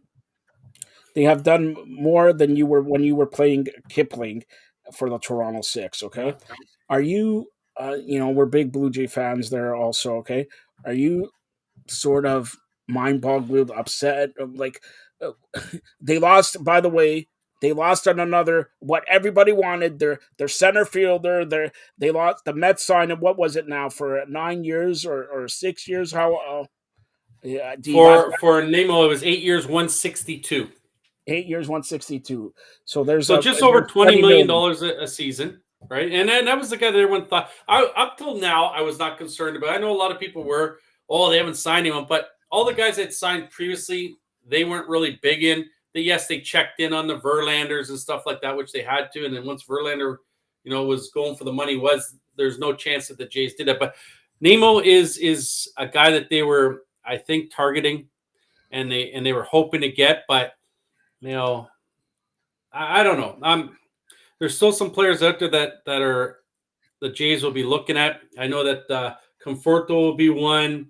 Brantley. There's two left-handed hitters as well. Don't be surprised if Gallo is talked to. Benintendi. There's four left-handed hitters there that might help out in the lineup there with the Jays. I don't know. There's some guys that have signed for an awfully lot of money. Let's just say like $40 million a year for Aaron Judge over the next 9 years. That's an awfully lot of money to put in for a guy who just had his career year. So, really, it's not gonna. He's gonna decline now if this is his career. If the record-breaking home runs and the RBIs he had this year, he starts going backwards now. Is it worth the $40 million? He signed 9 years, $360 million with the Yankees. But even more, it just happened yesterday or just today. Bogarts to San Diego. Taylor mentioned San Diego making moves, but 11 years. 11 years. And Turner, what did he sign with Philly? I think 11 He signed years for $300 million, 11 years too. Like he was offered more from San Diego. Yeah. I think some were like $40 million more. Yeah. And he wanted to go back home to the East Coast, and that's where he's from, around that area. So he went back to that area and signed with the Phillies for that $300 million. He's from New Jersey. Is 11 years. So he's getting $27 million. And I'm going to guess that like Trey Turner's a guy that probably could have got above $30 million a year. Yeah. Right. So I'm guessing there's some people that were upset with him in the union, some players that he took a discount to go play on the East Coast. Like we're saying $300 million a discount, but he could have got awfully more. And, now Bogarts took that money that San Diego was offering. Yes, it was less, $280 million. I don't know. Is Bogarts worth that kind of money? I don't know if he is. He's a good shortstop. Yes, he is. But anybody, we're talking, we talked about, A-Rod, what did he sign 10 years ago? 10 years, $250 million. We're talking now about the next guy, Soto, declined $400 million, remember. So we're talking, A-Rod was 250. We're already reaching $400-500 million. And then there's going to be a strike. We got no money. You're like, unbelievable. And Marty, you were a pitcher. You were going to make it to the majors. You had bad luck and all that. But do you feel if you were 10 to 15 years younger, you could be home and cooled out with now? I'm not saying 300 million, but at least 100 million. Well, all these guys are special that play in the big leagues. They're all like, it takes an awful lot to get there. Those guys have talent that's unbelievable. Yeah, but even the closers are making 20 million. Yeah, but they're all unbelievable. But the money that they're throwing around is just absolutely insane. And baseball is it's the owners are their biggest problem is the owners. Like they look for other things. It's the owners that keep throwing this money out there that 360 million, 300 million, 280 million. I think DeGrom's getting $37.5 million a year.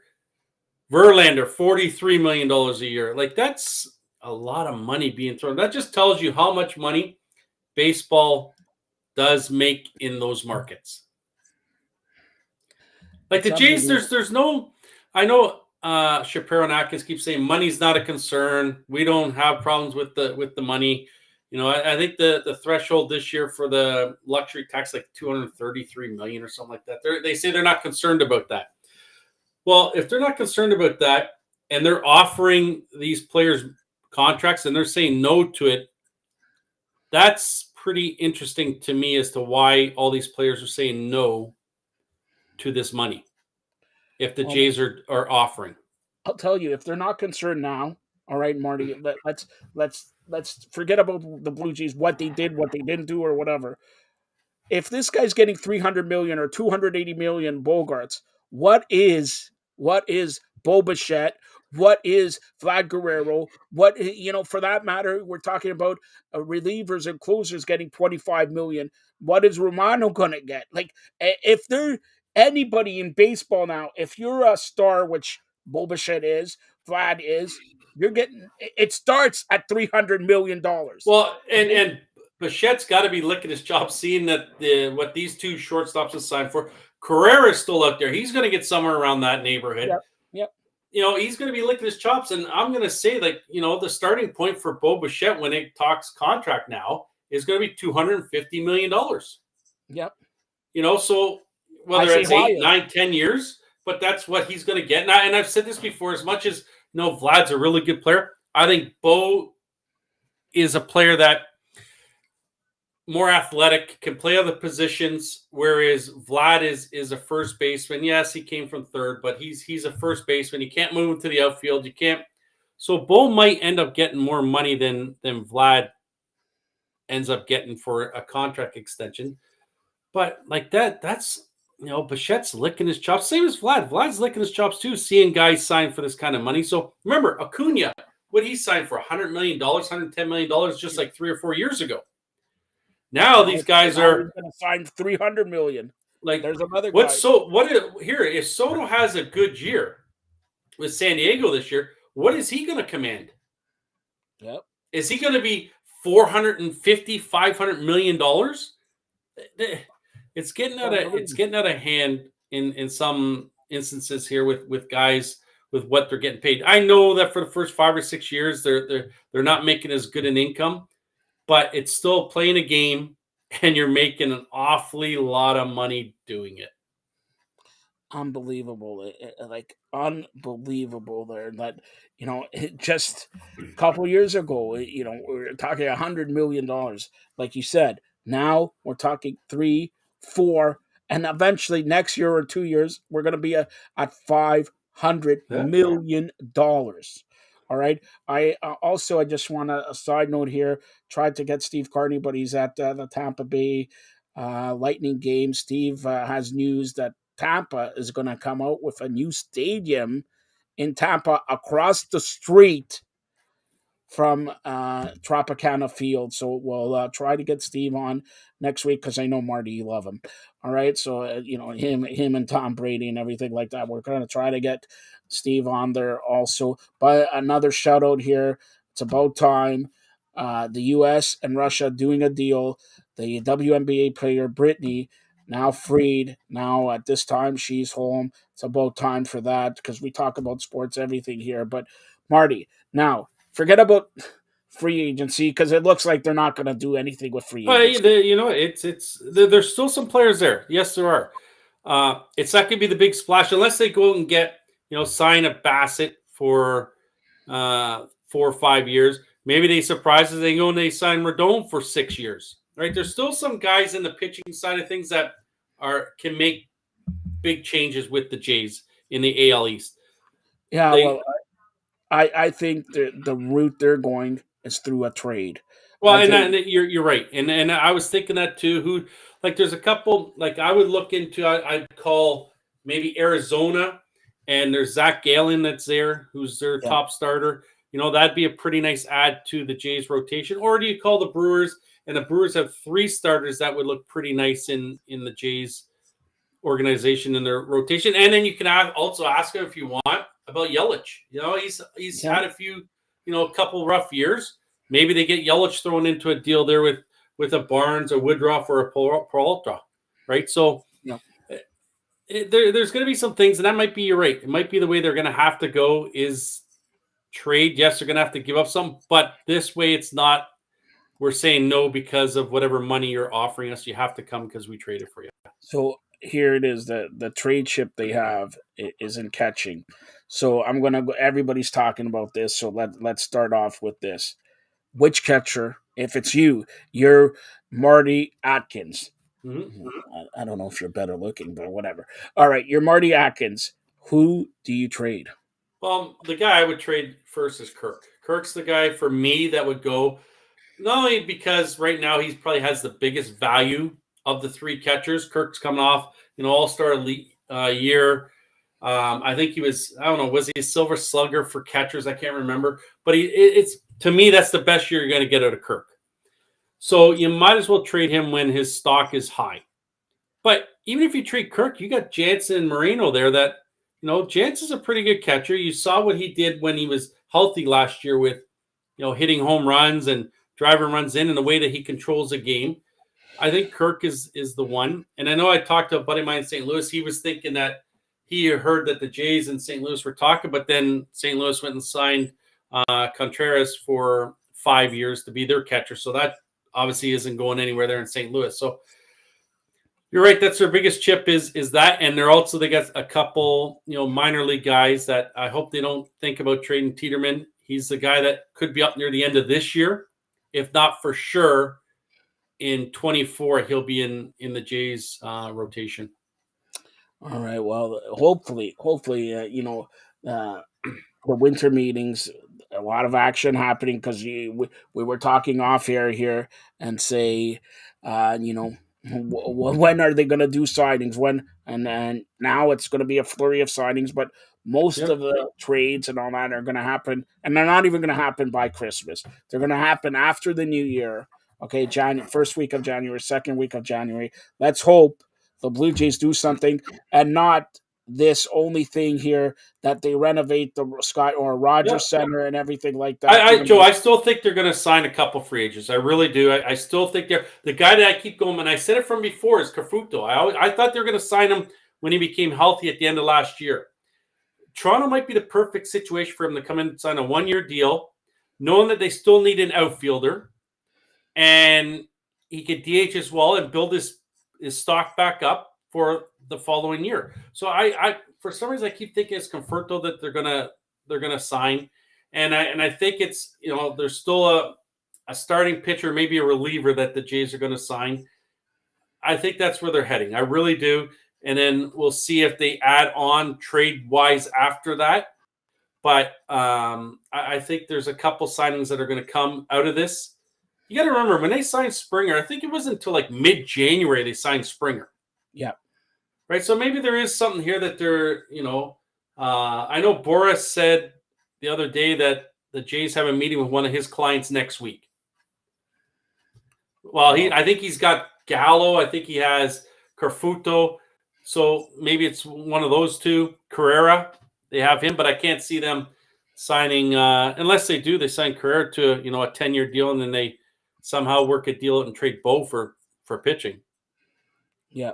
So that's all right. I'm just getting a text from your good friend Carmen Asako. He says he does now daily bets. He wants to actually sort of have a deal with you, and the bet is the loser has to buy Patricia a bottle of red wine. All right. I don't know who this Patricia is. All right. So by the way, right now it is Baker Mayfield starting for the Rams, 13-3 for the Raiders, but we won't touch on this game. All right. Sunday, I'll go through some games. You give me your bets. All right. All right. First of all, I don't know if you know this. We're going to start with the number one team that's going to win the Super Bowl. The Jets and the Bills. Bills favored by 10. Oh, man. 10 points. Is it in Buffalo? Yes. I'm going to go with Buffalo. The Bills 31. The Jets 10. Baltimore, Pittsburgh.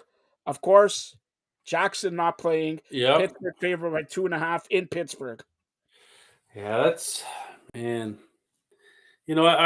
Everyone's always been on Baltimore because of Lamar, but I think I'll go with Pittsburgh here. I really do. I think I'll go with Pittsburgh. Pittsburgh plays pretty tough. I think it's at home in Pittsburgh, is it not? Yes. Yeah, so I'm going to go with Pittsburgh. All right. So the next one is a head scratcher. Minnesota comes in at 10-2. They're in Detroit. Detroit has won a few games. Detroit's 5-7. Detroit is favored. I looked at that too. I was thinking, is someone out for Minnesota? It's going to play like is Cousins out? I don't understand this. And I thought, wow. I would think everyone would be all over Minnesota. I could see that line changing by the time Sunday rolls around, but I'm going Minnesota. All right. Jacksonville, Tennessee, we won't touch on. We'll touch on the East, the NFC East. Philly at the Giants. Philly at the Giants. Remember, Philly favored by 7. It's a divisional rivalry. Giants came off of a tough game against my Washington football team. It's a tie.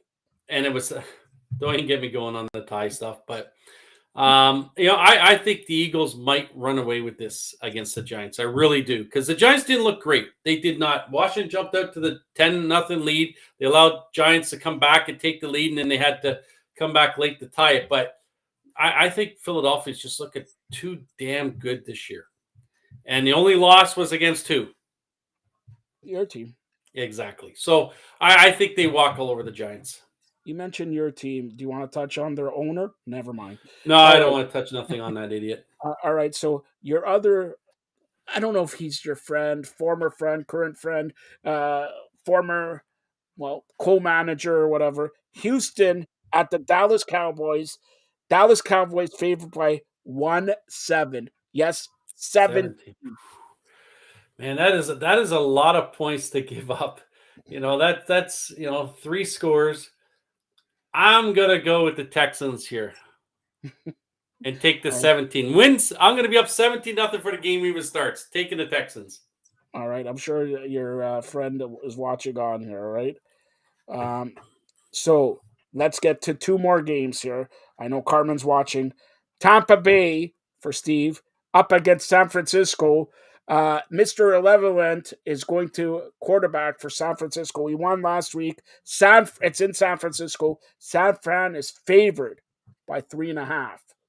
Yeah, it's going to be interesting because I don't think they were ready last week when what's his Purdy? Is that what his name is? Purdy. Yeah, Purdy. Yeah. I don't know if they were prepared for him when he came in, but I think they're going to have to. They're probably going to run the ball a little bit more this week. San Francisco. Man.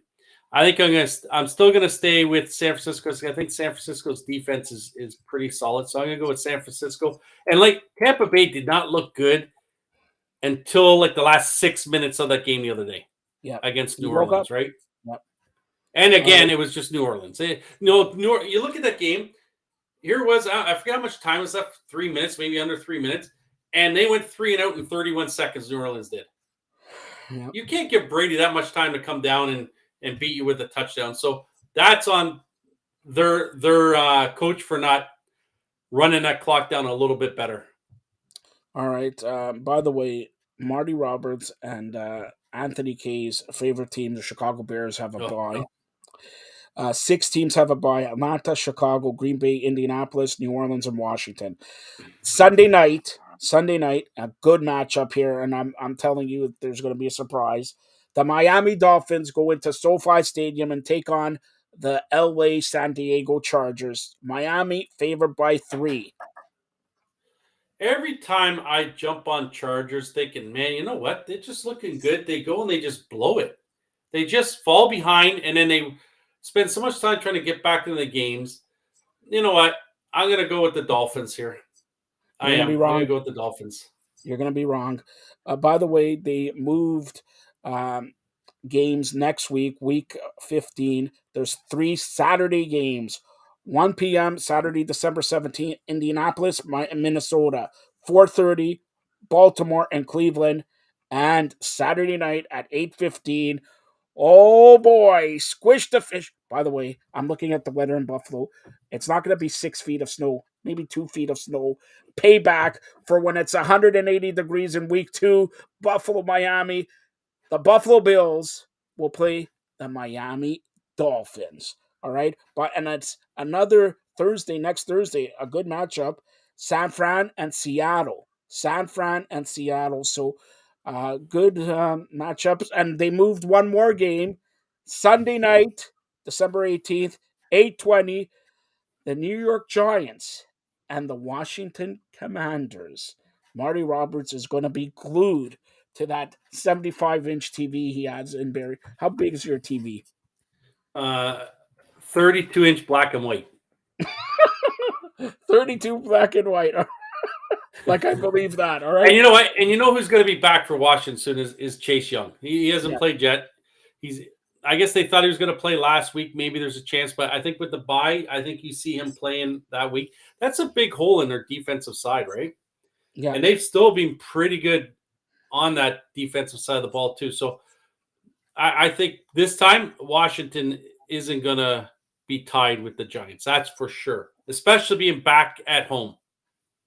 And I'm telling you what, right now, I don't have inside information here, but the following week, week 16, all matchups except 3 or 4 are played Saturday, December 24th. Right now, the Christmas Eve night game is the Raiders and Pittsburgh. That's going to be flexed to listen to this, Marty. I believe that's going to be flexed to Philly and Dallas. Philly plays in Dallas. That Christmas Eve. Unless Marty, you go around as Santa Claus, as Kipling and everything like that. But Christmas Eve, wouldn't you want to stay and watch the Eagles, the Cowboys, 8:15? Yeah, Come on. that'll be an intense game for sure. That will be, I think, was there 2 games separating them maybe between first and second? And right. I think Philadelphia can actually clinch a playoff spot this weekend with a win Yes. and someone else lose. I can't remember what Minnesota the whole losing. scenario is, Minnesota but losing. that's going to be all these rivalry games are divisional playing. It doesn't matter what sport you are. There's always intense competition. There's a mean streak that these guys come with to beat that other team. It doesn't matter if you're 0-18 going into that game. That game is a meaningful game, and that one is going to be for first place, I would think. All right, as we close out Fired Up, I have to say this. Marty Roberts has become a huge soccer fan. Portugal. Tomorrow, the Portugal. quarterfinal actions begin 10 a.m. Marty Roberts still snoring. 10 a.m. Croatia, Brazil. Who do you call? I'm calling Brazil. 2 p.m. Netherlands or Holland against Argentina. You know what? I'm going to go with Argentina. So he's saying one semifinal, Brazil, Argentina. Now, Saturday, 10 a.m., Morocco versus Portugal. Portugal. I got them to win the whole thing. I got them at plus 800. That's not Portugal. It's Portugal. All right? Portugal to me. Do you think Cristiano Ronaldo starts? I would think so. Yeah, right. You don't even know what I'm talking about. 2:00, England and France. Say your winner in the language. If it's England, say it in English. If it's France, say it in French. I know what everyone is thinking. I'm going with England. He's going with England. All right. He's going to go. So in the other semifinal, he's saying Portugal and England. He says Brazil, Argentina. We're coming down to the nitty gritty in Qatar. Has this been a good World Cup for you, Marty? You're a big soccer fan. Yeah, you know why it's really good? Because it's over by the time I get up. I knew it. That's why. It's not taking my prime time events away. It's starting early in the morning. It's done by the time I get up. I don't have to watch it.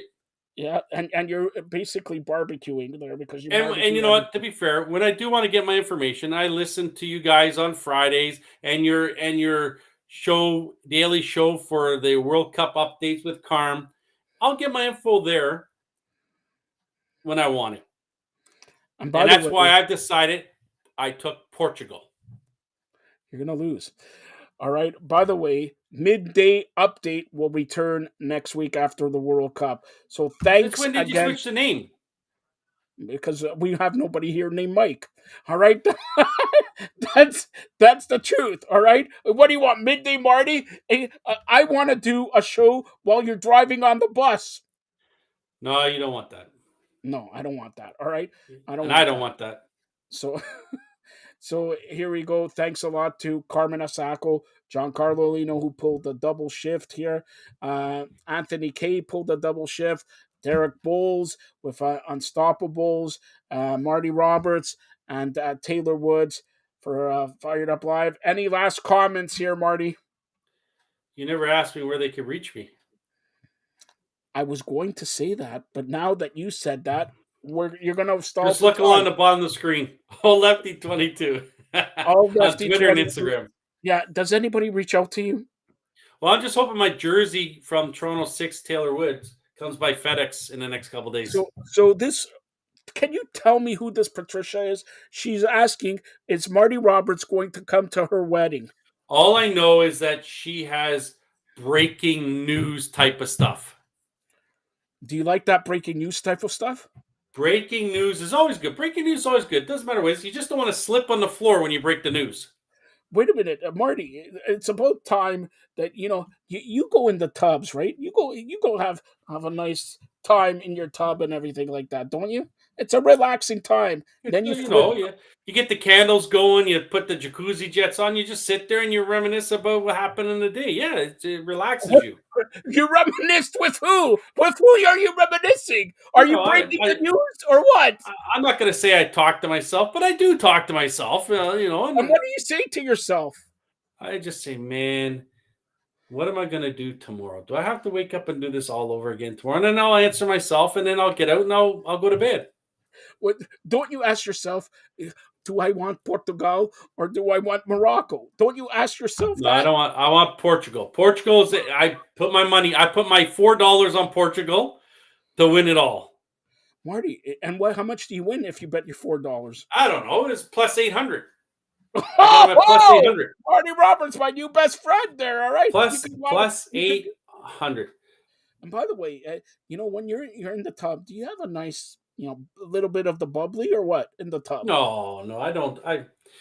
They call me one beer Morty. That's what they call me. I don't drink a lot. Do you want me to believe that? I don't. I really don't.